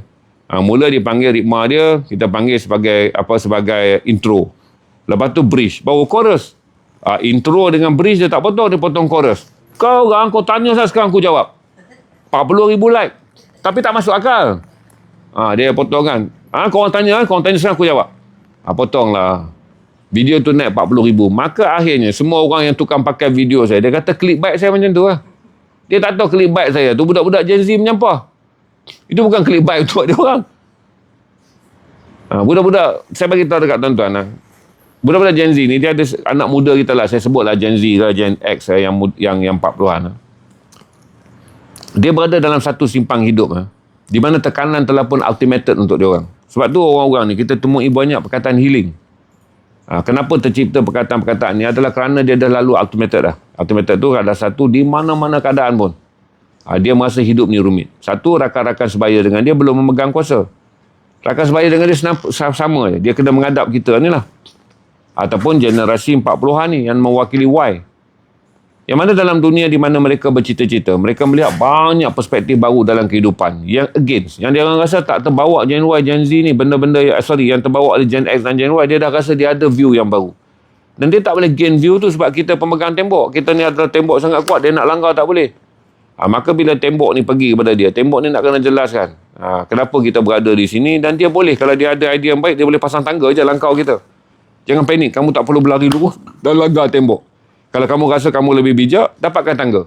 Letak di atas kepala tembok, kamu langkah je. Kerana kamu boleh bergerak ke depan dan meninggalkan tembok yang kamu rasa menjadi punca pada kamu. Dia nak jelaskan kepada dia, tak ada siapa nak menghalang dia untuk maju. Cuma dia telah melihat perspektif yang sangat salah dengan menganggap semua halangan yang datang daripada fikiran lama sebagai burden untuk dia. Semua halangan yang datang fikiran lama sebagai bermusuhi dan kemudian bertentangan dengan kemauan dia. Kita boleh bagi tahu dia, kalau kamu punya kemauan yang sangat besar, kamu lah tangga je. Naik tangga, lompat turun sebayar. Lompat je pagar tu. Tu saya nak bagi tahu kepada tuan-tuan untuk faham. Bagi tuan-tuan tahu. Saya tak pasti banyak teori tanda. Kita kena hormat orang lah. Satu perkara adalah menghormati orang lain. Siapa yang ada banyak teori, bagilah dia peluang untuk melakukannya. Saya tak ada perkataan impuls, iaitu nak hukum dengan satu benda dalam keadaan yang kemudiannya. Macam tuan-tuan saya masuk ni kan, saya tahu trend banyakkan orang tiap-tiap kali trigger saya untuk jawab ada trend pelekehan.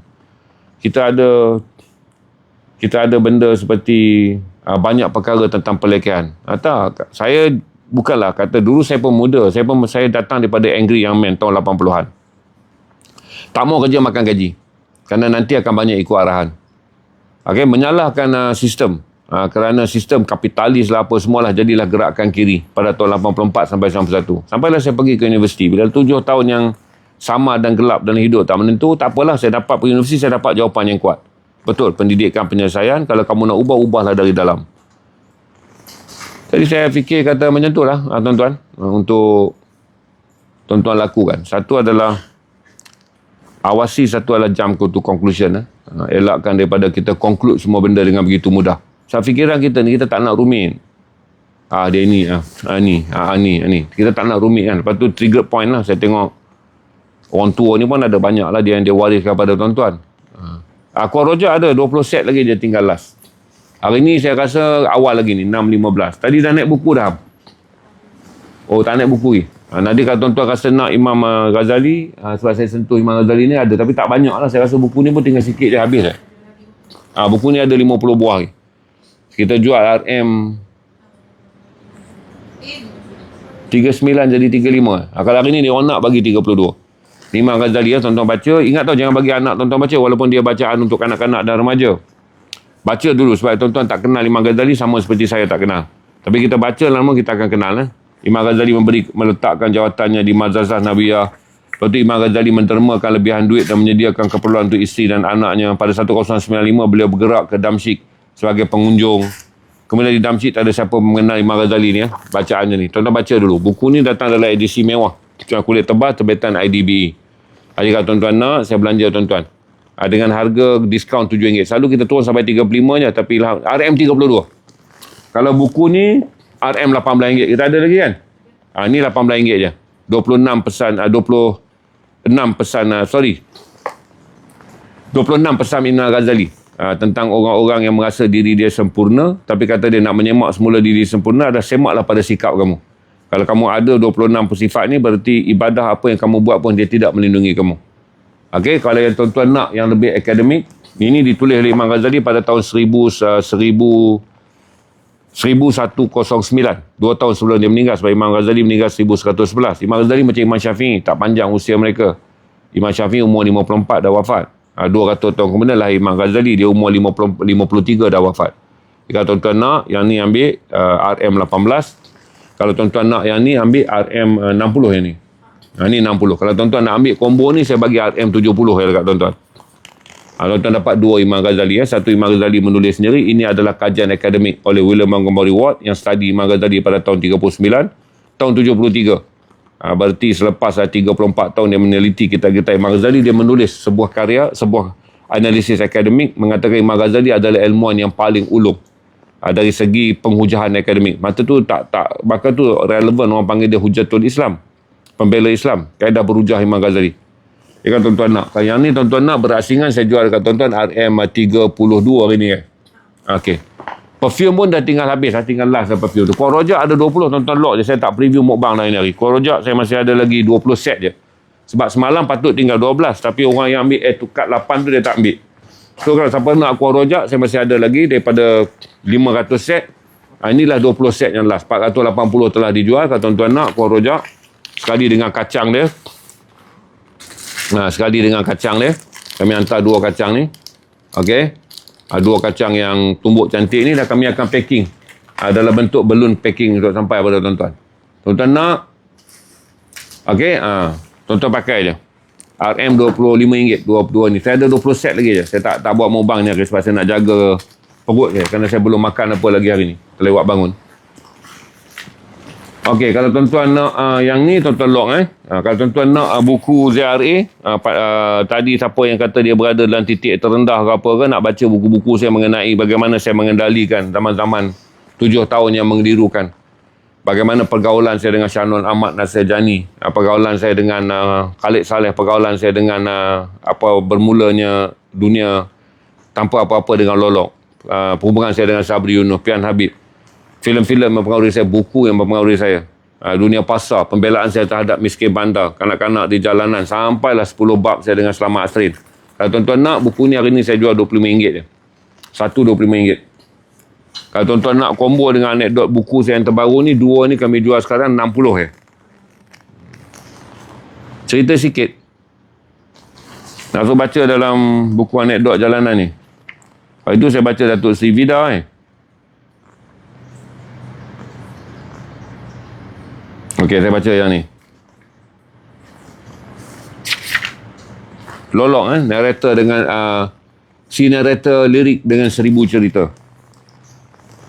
Lolok 21 Mei 1958, kembali ke Rahmatullah 30 Januari 2008. Pada tahun 1987, ketika berusia 29 tahun, Rosli Khamis memulakan jejak sebagai penulis lirik.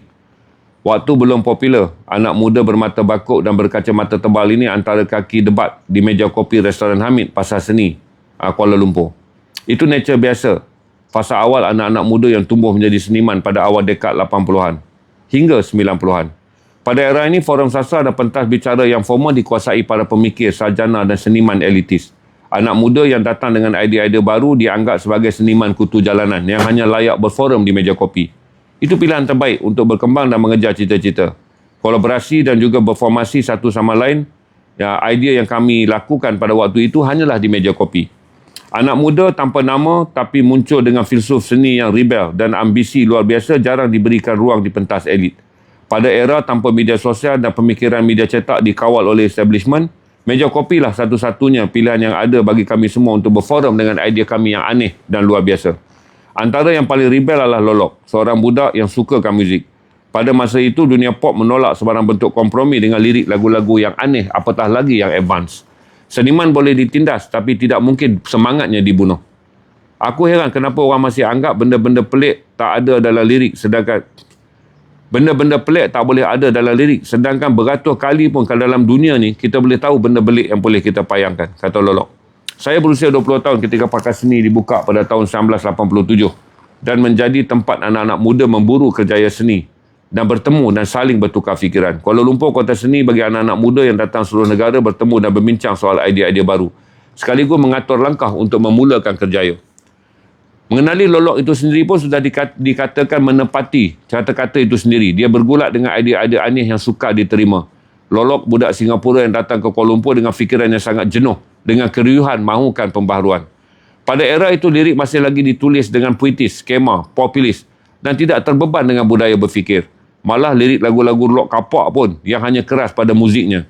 Lagu-lagunya masih lagi kekal dengan royanan cinta. Hang Tuah boleh bercakap 10 bahasa dalam 500 Hang Tuah boleh bercakap 10 bahasa dan itu 500 tahun lalu. Kita celik 2 bahasa saja belagak besar dalam dunia sastra. Dengan sastra Inggeris, kata Lolok selalu. Itu hujah pertama apabila liriknya mengangkat tema berat yang penuh dengan kata-kata klasik daripada teks Melayu yang ada kala dianggap bombastik. Sebagai ulat buku, Lolok terdedah pada tema bahasa yang sangat sastra. Malah ideanya dipengaruhi juga oleh option muzik dari lirik John Lennon dan Jim Morrison. Pada era itu, pasar budaya tempat bertembung pemikiran silang pengaruh. Cuma majoriti anak-anak muda memang aneh-aneh. Antaranya Lolok yang versatile, Johari Hamid yang pakar dalam aliran sosialis, Zain Kasturi yang pendiam tapi cerdas dalam sastra klasik, dan Rahimi Harun, pengumpul lukisan yang elit tapi sukakan anak-anak muda yang obses. Lolok sangat impress dengan Zain Kasturi yang sudah menulis dan terkenal dengan puisi-puisi eksperimen. Pada masa yang sama, dia juga akrab dengan Johari Hamid, penggila filem Francis Ford Coppola, Oliver Stone dan juga Giuseppe Tornatore. Manakala Wan Hamidi, rakan baik kami, adalah pakar sosialis yang sangat terkenal juga sebagai penguasa muzik rock barat. Ini saya ceritalah tentang ni. Kalau tuan-tuan nak buku ni, okey, tuan-tuan boleh ambil RM25. Saya tak terlibat dengan KBN, tapi saya tahulah masa saya datang ke KBN tu, KBN masih lagi di Padang Merbuk. Saya sempat melihat latihan. Saya dengar lagu Cinta Yang Mana. Saya dengar lagu tu ketika dia belum dinyanyikan oleh Siti Nurhaliza. Waktu tu Pak Ngah kompos lagu tu untuk satu drama teater, tajuk dia Rumah Kecil Tiang Seribu. Dinyanyikan oleh Maizura untuk teater tersebut. Jadi saya kenal lah. Pergi dan selalu tengok orang berlatih. Sebab geng-geng puisi yang tak anti-establishment ni duduk di Rumah Anak Alam. KBN masa tu di belakang Rumah Anak Alam di Komplek Budaya Negara, sekarang jadi Aswara tu. Saya pernah tengok, saya kenal. Maksudnya saya tengok dekat Ahmad Tamimi dekat situ, saya jumpa Zulkifli Zain dekat situ, saya jumpa Kak Wan Maimunah dekat situ. Tapi saya tak dapat tengok je lah. Dan Pak Ngah memang sentiasa situ, kerana Pak Ngah bermula dengan KBN. Sebab tu Pak Ngah mempunyai idea sangat luar dengan muzik-muzik tradisional, kerana dia memimpin orkes KBN pada waktu tu. Ada apa yang tuan-tuan nak law tak? So, yang ni saya beritahu dekat tuan-tuan, kita ada unlimited stock. Kalau tuan-tuan combo, boleh buat combo dengan buku ayah ni tak? Combo kan sekejap je. Saya bagi kat tuan-tuan 25, 18, 43. Saya belanja tuan-tuan RM40 je. Siapa yang nak combo? Kalau nak asing-asing tak apa, 17. Yang ni 25. Kalau tuan-tuan nak combo, saya bagi kat tuan-tuan 18. Ni 25, saya diskaun jadi 40. Kalau nak buku ni dengan buku anekdot buku saya ni, saya sedang kombokan 60. Betul tak? 60. 60 je. Buku ni saya tak boleh ubah lah. Harga ni buku baru yang terbaru dikeluarkan Jun 2026. Ni buku saya terbit sendiri. Pasar ke pasar. Kalau tuan-tuan nak ni saya bagi 60. Buku apa yang saya tak jemu-jemu baca? Kalau yang ada sekarang ni yang selalu saya selak dan baca lah. Yang selalu saya selak dan baca dekat ujung kepala saya adalah Imam Syafi'i. Tapi saya dah tak ada, dah stok buku tu, dia ada dekat ujung katil saya. Yang mula saya baca dan saya ambil tumpuan adalah Dunia Tanpa Islam. Ini saya ambil tumpuan banyak sebab saya fikir kata tahun-tahun yang mendatang, kemungkinan kalau saya menguasai seni hujah yang mana nak menjawab bukan saja relevan dari segi petikan sejarah Islam ataupun pandangan Islam, dia juga relevan dari segi menjawab fitnah.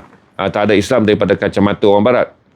Ini adalah Graham Fuller menjawab Dunia Tanpa Islam, fitnah-fitnah yang dikenakan ke atas Islam.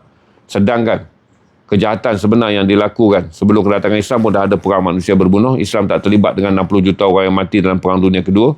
Islam tak terlibat dalam persaingan nuklear yang kini menjadi ketegangan yang sangat besar kepada seluruh penduduk dunia. Jadi ini Graham Fuller, bekas ejen CIA. Dah 27 tahun menjaga konflik di Asia Barat. Bila dia berhenti, dia menulis satu pandangan dia setelah 27 tahun dia meneliti. Okey? Hari ni saya bagi murah sikit lah sebab saya nak aim 2,000 sale petang ni. Saya terpaksa belanja. Korojak habis dah. Habis kalau korojak tu dan RM25. Saya tak mau bang ni hari sebab perut saya kosong. Agak bahaya masuk sengkuang. Kalau saya mau bang.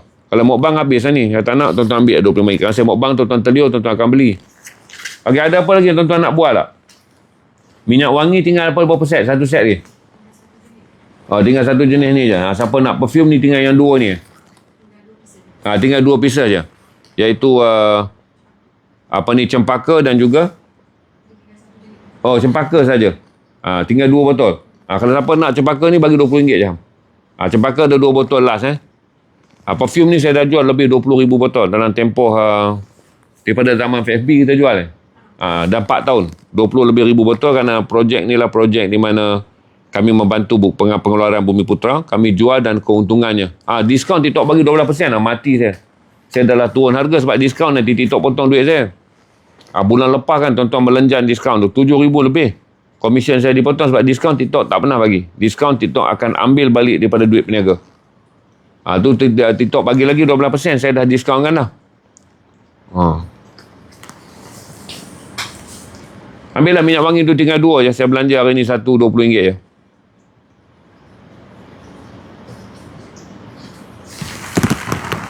Kalau tuan-tuan nak semua combo ZRA ni, anekdot kenangan, kisah masa kecil sampailah usia remaja, pengembaraan saya ke garisan perang selama menjadi wartawan selama 20 tahun, kemudian anekdot jalanan, catatan 180 catatan pengalaman saya melihat jalanan daripada 1984 hinggalah 2024 Kuala Lumpur. Ni 4 kan. 4 masuk dengan anekdot buku. Masuk dengan anekdot buku 5. Pukul rata satu ni RM40 lah. Jadi 200. Tak, saya belanja kat tuan-tuan 180. Dan 180 saya freekan pasar ke pasar. Siapa nak ambil, saya ada 21 buah buku. Tapi yang lain tu buku sastra. Buku sastra saya naikkan kejap lagi. Kalau tuan-tuan nak, ni 6 saya bagi 180 je. Ni 5 beli, saya diskaun RM20, saya freekan pula buku ni. Tuan-tuan nak, lot 180. Okey. Kemudian bagi tuan-tuan yang nak dapatkan buku sastra je, saya menulis anak-anak tuan-tuan belajar sastra di sekolah di bawah Komsas, pakai teks saya sekarang untuk budak SPM, iaitu Cinta Amat Mutawakil. Jadi buku tu dah dipakai selama lebih kurang dalam 10 tahun daripada 2016. Jika tuan-tuan buka buku teks SPM anak tuan-tuan, tengok salah satu daripada mereka belajar dalam Komsas tu, Cinta Amat Mutawakil dan Rashid Ahmad. Tapi saya tak banyak jual buku sastra saya. Sekarang saya sedang lego buku ni, tapi tinggal tak banyak dah, Mak. Library Selangor ambil 100 set tu hari. Okey. Kalau tuan-tuan nak, tuan-tuan lock ni je. Ni adalah kumpulan cerpen saya Magis Kota. Okey, ni kumpulan cerpen saya adalah Pop Urban. Ini adalah novel saya tentang korupsi YMDB dulu. Ini kritik politik, yang ini adalah tentang orang Melayu yang mudah digula-gulakan dan mereka sentiasa tertipu dalam politik setiap kali musim pilihan raya datang. Okey, 3 buku ni 100 nilai dia. Ni 35, ni 35, ni 30. Saya nak belanja RM70 je. Kalau tuan-tuan nak. Tapi kalau tuan-tuan nak ambil satu-satu, dah ambil ni 35. Esok ada duit pula ambil yang ni Magis Kota pula 3, Pop Urban pula 35. Lepas tu tuan-tuan ambil yang ni pula RM30. Cuma nak combo je. Nak 30 minit lagi. Nak combo saya belanja. RM70 sahaja. Buku ni saya ambil sebab Perpustakaan Selangor beli. Serba satu tajuk ni RM100. 100 selai. 100 naskah. Dia datang kat saya balik. Kerana saya tak ambil simpan untuk jualan. Okey. Ada apa lagi tuan-tuan nak tanya tak? Siapa nak kuah rojak yang saya tak mukbang ni, tak larang nak buka makan lah.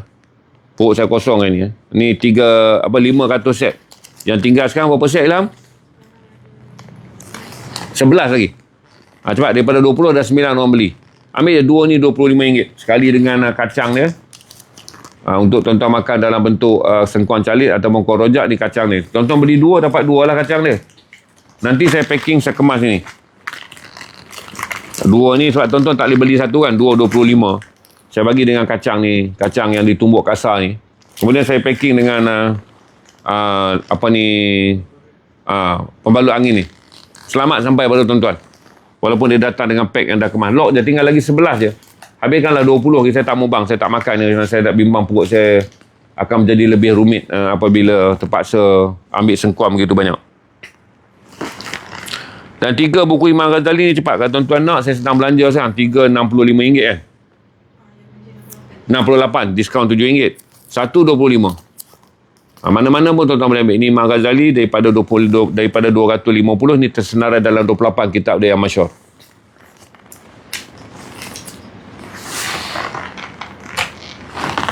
Hari Sabtu saya turunkan baju. Nah, tunggu pada hujung bulan baju datang hari Sabtu pula. Stone Revolution 240 ounce, 240 gram. Berwarna hitam dan berwarna hitam saya ada 400 lai kot. Kemudian satu lagi warna navy blue ada 100 lai. Datang dengan saiz 17 sampailah 26. Hari Sabtu saya naikkan. Cepat lock. Apa buku yang tuan-tuan nak?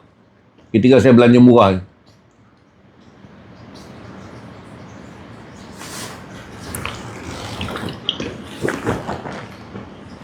Terima kasih Rosha. Baju saya tak ada saiz Tuan Haji. Mungkin besar sangat kot. Mention terima kasih. Ya lock. Kemudian terima kasih Haris. Purchase produk nombor 35. 35 buku apa?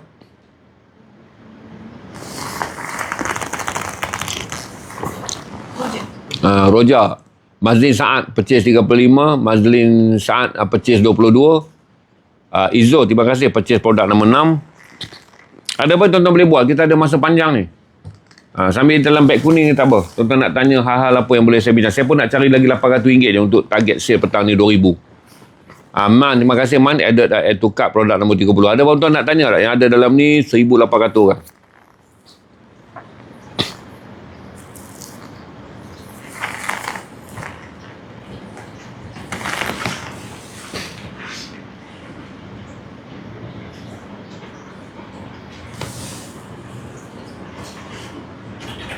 Tak apa, add to cart dulu. Tak apa. Add to cart dulu, tak apa. Nanti bank in duit. Dah order premium minyak wangi. Terima kasih. Terima kasih Nur Amani. Nombor 7.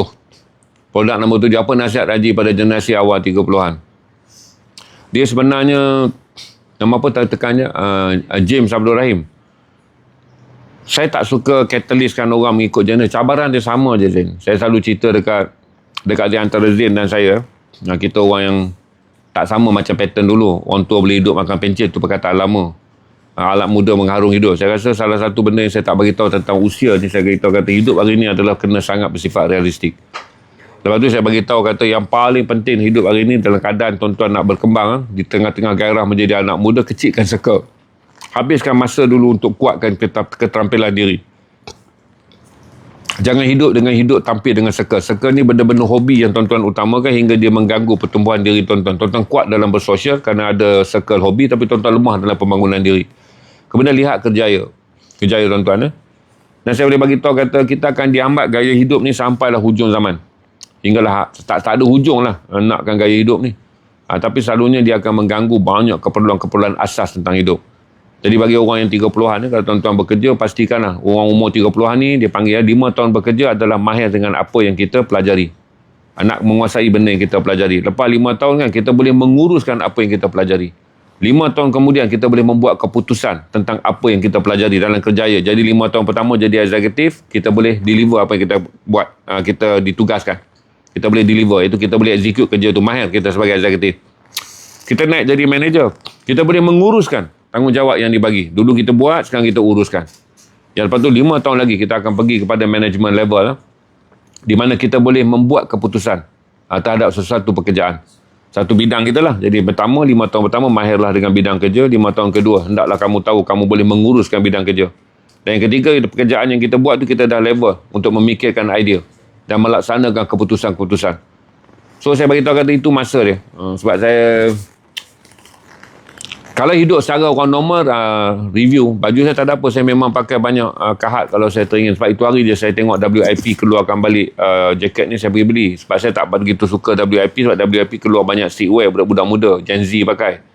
Tapi dia bila keluar balik jaket ni, daripada model lama cuma di atas material baru je. Kan dia keluar material, saya belilah. Jadi saya collect lah juga beberapa benda lah untuk pakai, kerana dulu saya suka tampil, saya suka berpakaian, saya suka bergaya tuan-tuan. Sebab 26 tahun saya bekerja, saya terpaksa mengutamakan keluarga, pakai dengan mengutamakan penampilan saya sebagai corporate. Jadi bila saya hidup tahun 84 sampai 92 sebelum saya bekerja tu, saya seorang raga, saya kutu jalan, saya rambut panjang. Saya memang suka denim, tapi saya tak boleh 26 tahun saya bekerja tu, walaupun saya dibenarkan pakai jeans sejak saya jadi pengurus di NTB7, sampailah saya jadi senior vice president, CEO semua saya boleh pakai jeans, cuma dengan kemeja yang kemas dan standby coat. Tapi sekarang ni saya boleh menenjan, saya lenjan lah. Sebab dulu pun saya jual fashion ni, tak lama lagi ada ZRA Stream butik.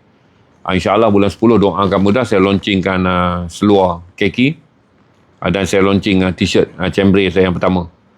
Lepas tu barulah kita masukkan keki pun kita masukkan banyak, termasuk keki salvage dan juga keki atas dua design, satu di atas potongan biasa, satu lagi kita cuba keluarkan balik keki daripada Nebel. Chambray satu design. Jadi saya tak nak tuan-tuan jadi mat denim. Denim dah banyak orang jual. Ni adalah medium ya. Tuan-tuan pakai benda yang rugged tetapi formal. Saya ambil niche tu je. Sebab di jeans kan banyak orang jual. Saya tak nak compete, saya ambil niche yang orang tak masuk. Iaitu perantaran di mana mereka ni taklah rugged sangat dan mereka ni taklah casual, taklah formal sangat. Okey, ada apa-apa lagi saya nak jual lagi lebih kurang RM600 je. Apa lagi benda yang saya buat? Tuan-tuan nak saya bagi harga murah supaya tuan-tuan boleh lock.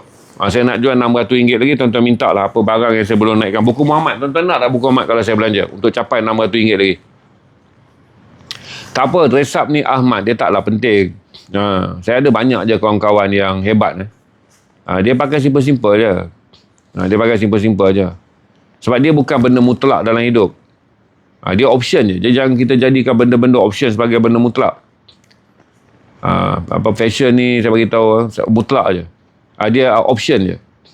Option je. Saya bagi tahu kat tuan-tuan supaya dia seperti makan kan. Saya tak akan pergi tempat yang kena lama tunggu makan walaupun dia sedap. Sebab sedap tu option je. Saya make sure makanan tu berkhasiat dan kenyang. Nasi, telur goreng, ikan bilis dah jalan. Saya tak akan pergi. Baker pan mungkin saya buat tapi atas kain kaki. Baker pan kaki dia boleh keluar juga atas kain kaki ni double ni pun boleh keluar atas kaki sebab saya nak pakai kaki tebal. Tuan-tuan tengok kalau kaki Ralph Lauren Selvier saya pakai tu kan. Saya nak kain kaki tu. Saya akan turun pergi ke Jakarta untuk cari kain tu kan. Dari sana ada kain tu berbanding kain Bangkok yang tak begitu okey. Terima kasih Suhaizah. Jadi dia adalah option. Sedap adalah option. Menu adalah option. Kita makan matlamat utama dia apa? Kerana kita lapar nak mengelak. Malam kita perlu kenyang. Kenyang kenapa? Kerana tubuh kita memerlukan zat. Zat datang daripada makanan. Sedap hanyalah option. Tapi oleh kerana kita dah biasa manjakan sedap. Lepas tu tak cukup dah manjakan sedap. Manjakan pula glamorous. Makanan tu dihias macam-macam walaupun akhirnya masuk jadi tahi je. Makanan tu bukan apa nak tengok kan. Dia macam mana pun dia keluar jadi tahi je. Awak makanlah makanan yang dihias macam mana pun. Takkanlah dia keluar jadi macam dia pun tahi tu menjadi malu lah. Dia kata asalnya kek yang cantik apa semua. Dia keluar tetap jadi tahi yang sama je. Jadi saya beritahu pada tuan-tuan, ramailah kita ni terikat dengan option pilihan. Setiap kali ni kita nak makan apa kan. Saya masih lagi berfikiran klasik lah. Makan apa yang ada. Jadi tak ada saya beratkan fikiran. Hidup ni dah rumit. Lepas tu dia rumit-rumitkan pula dengan soal makanan. Dia rumit-rumitkan pula dengan soal minuman. Jadi saya kata kita selalu merumit-rumitkan perkara yang kecil lah. Dan kemudiannya mengecil-ngecilkan perkara yang besar. Itu menjadi susah. Ya, kenyang tak semestinya berkhasiat bergantung dululah. Pertama, kalau kita miskin kan. Lapar boleh membunuh. Okey, lapar boleh membunuh. Makan dulu. Kalau kita boleh pilih dua benda kenyang dan berkhasiat. Berarti nasi. Macam saya ni dah memang nasi lah. Kita dapat telur. Kita dapat ikan masin. Makanlah. Berarti pada saya, ingat perkataan ni tau. Kenyang tak semestinya berkhasiat. Saya nak jelaskan kepada tuan-tuan. Pertarungan bagi orang-orang yang lapar. Orang miskin B40 kat sini. Kena pergi perut kenyang. Perut kenyang Alhamdulillah. Sebab sekiranya kenyang dapatlah. Sama ada khasiat dia tu memenuhi standard piramid makanan. Kemudian kita fikirkan. Dia memenuhi. Sebab kalau tuan-tuan main makanan hipster lagi teruk. Tuan-tuan main hipster, tuan-tuan boleh cerita kat saya. Apa khasiat yang ada dalam hipster? Tuan-tuan pakai segala pewarna air sampai macam rainbow dah. Tuan-tuan makan kek icing je banyak. Tuan-tuan pakai cheese. Cheese bukan ruji. Cheese adalah optionnya. Jadi saya jelas, aku bukan nak against kan. Kadang-kadang tuan-tuan tanya saya dalam soal yang kritikal, saya terjentik. Saya tanya balik tuan-tuan dalam keadaan yang lebih mendera. Tuan-tuan makan tu apa tuan-tuan cerita? Burger berlapis macam tu kan, tuan-tuan boleh cerita dengan nasi putih dan telur sebiji. Lepas tu ambil garam kasar, rendam air panas, tabur air garam. Garam boleh mengawal dehidrasi. Taklah jadi miskin makan nasi dengan garam. Kerana garam akan kawal dehydration. Tuan-tuan lepas tu makan nasi dengan ada air garam, tuan-tuan minum pula air. Air tu masuk, dia cover dehydration. Kerana garam yang berada dalam air yang diproses dalam makanan, dia tak cepat pergi ke buah pinggang dan jadi kencing. Jadi tak ada jadi, dulu kata orang miskin makan nasi dengan garam. Sekarang kalau rajin makan nasi dengan garam tu, kemudian tuan-tuan lain lauk tu saya rasa. Betul tak? Garam membantu tuan-tuan untuk dapat lebih dehydration. Maka saya jelaskan kepada tuan-tuan. Untuk kita yang miskin ni, kita makan dulu untuk kenyang lah. Cuma saya kata tadi, option janganlah ambil kritikal sangat. Soalan saya, nasihat saya simple je. Nasihat saya kata, jangan dibebankan kita dengan sedap. Nanti bila dah sampai sedap pula, tuan-tuan akan komen kat kedai tu, dia punya restoran mood tak okey ya. Tuan-tuan nak pula mood restoran tu, bayar lagi atas mood restoran tu. Weh, dekat restoran tu bagus lah apa dia. Dia punya suasana. Tuan-tuan bayar lagi pada suasana restoran tu. Lepas tu kalau kata apa, aku suka kat restoran tu.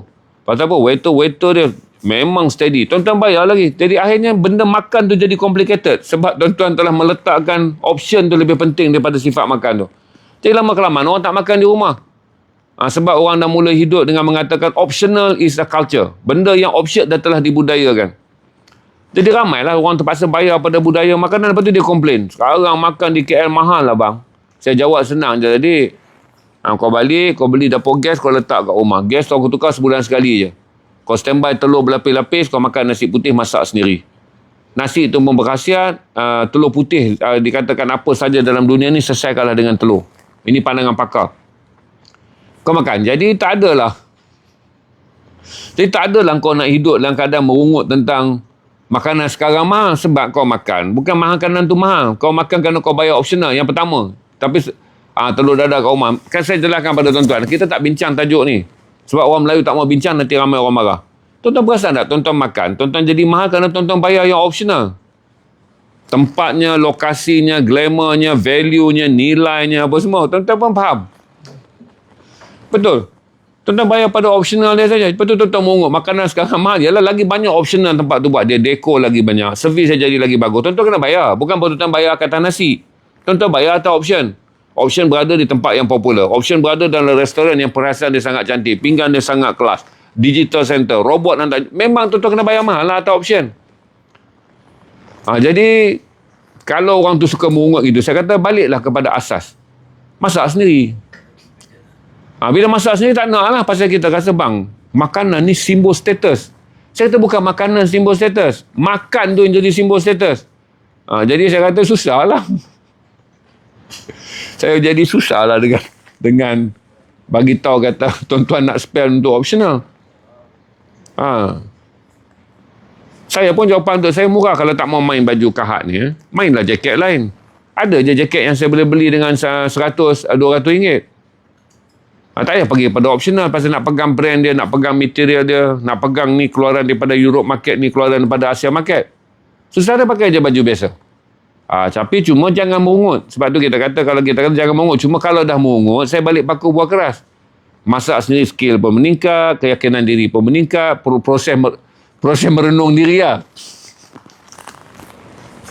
Saya malam tu, saya ditinggalkan di studio seorang. Kebetulan orang rumah saya pergi kelas mengaji, balik tidur di rumah, dia tak larat.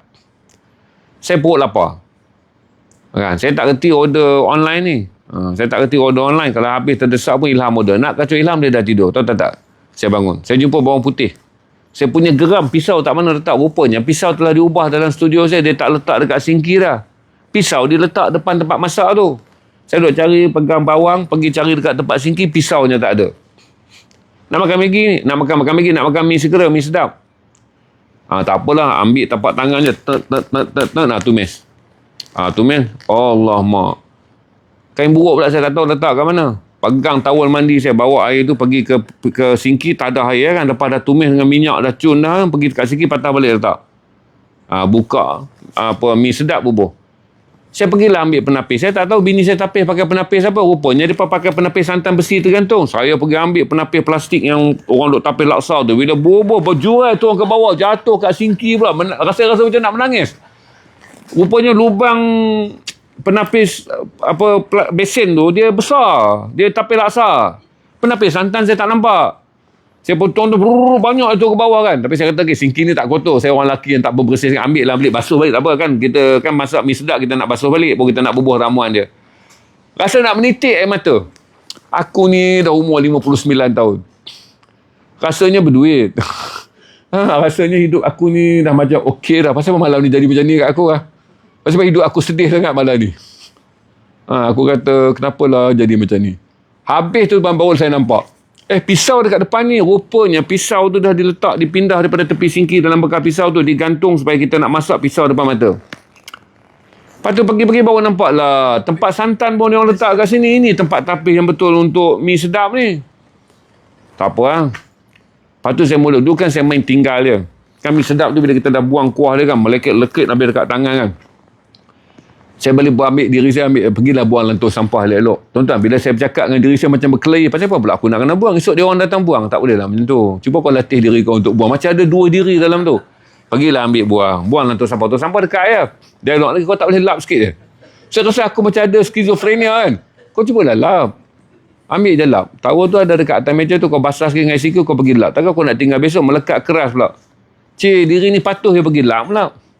Itu betul. Tengok kulit bawang putih kan saya tepuk kan, dah bersepai pun tak ada. Saya masuk basuh tangan dulu. Banyak pula kau nak nasihatkan aku. Maksudnya nanti kalau saya pergi kemaskan kulit bawang, dia kata mop pula lantai. Saya nanti mop lantai, dia kata basuhlah pinggan yang kau makan. Oh, tak ada. Saya berhenti. Cukup kau hasut aku 2 kali. Aku akan balik dengan perangai lama. Kalau aku nak buat semua benda ni, aku takkan kahwin. Lebih baik aku hidup bujang. Saya pergi tidur.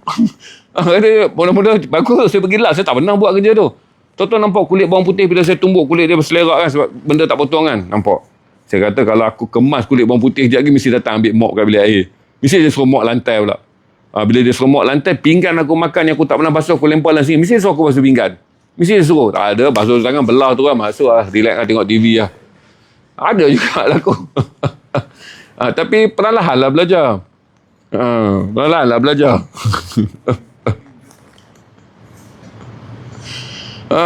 Bukan marah.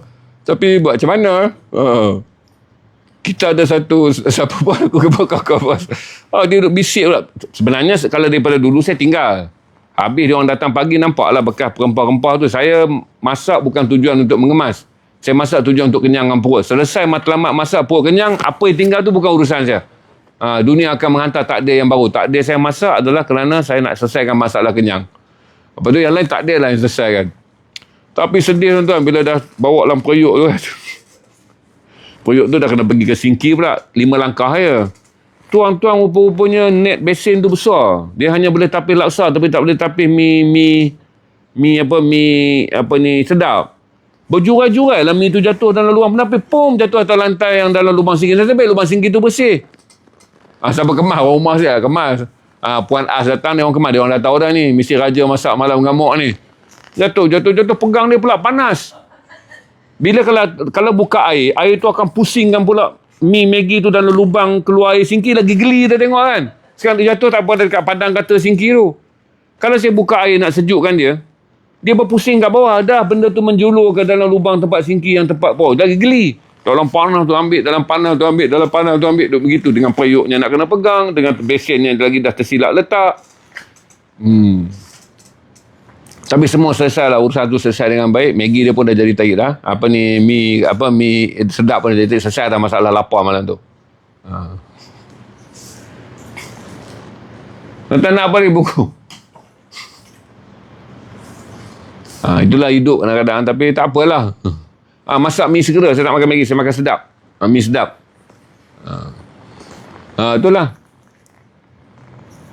Tapi yang best saya boleh kata bodoh betul lah aku pergi dengar cakap dia. Nampak apa kata ni?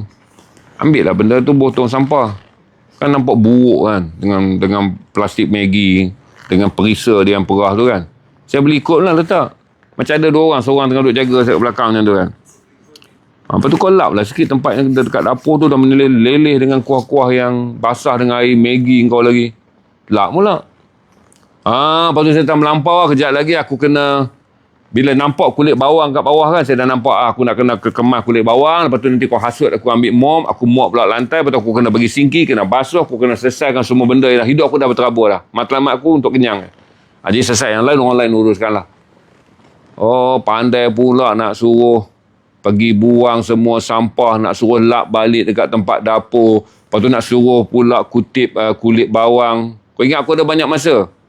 Kau mengarah-ngarah dalam fikiran, betul lah aku tuan badan ni tak ada masa aku.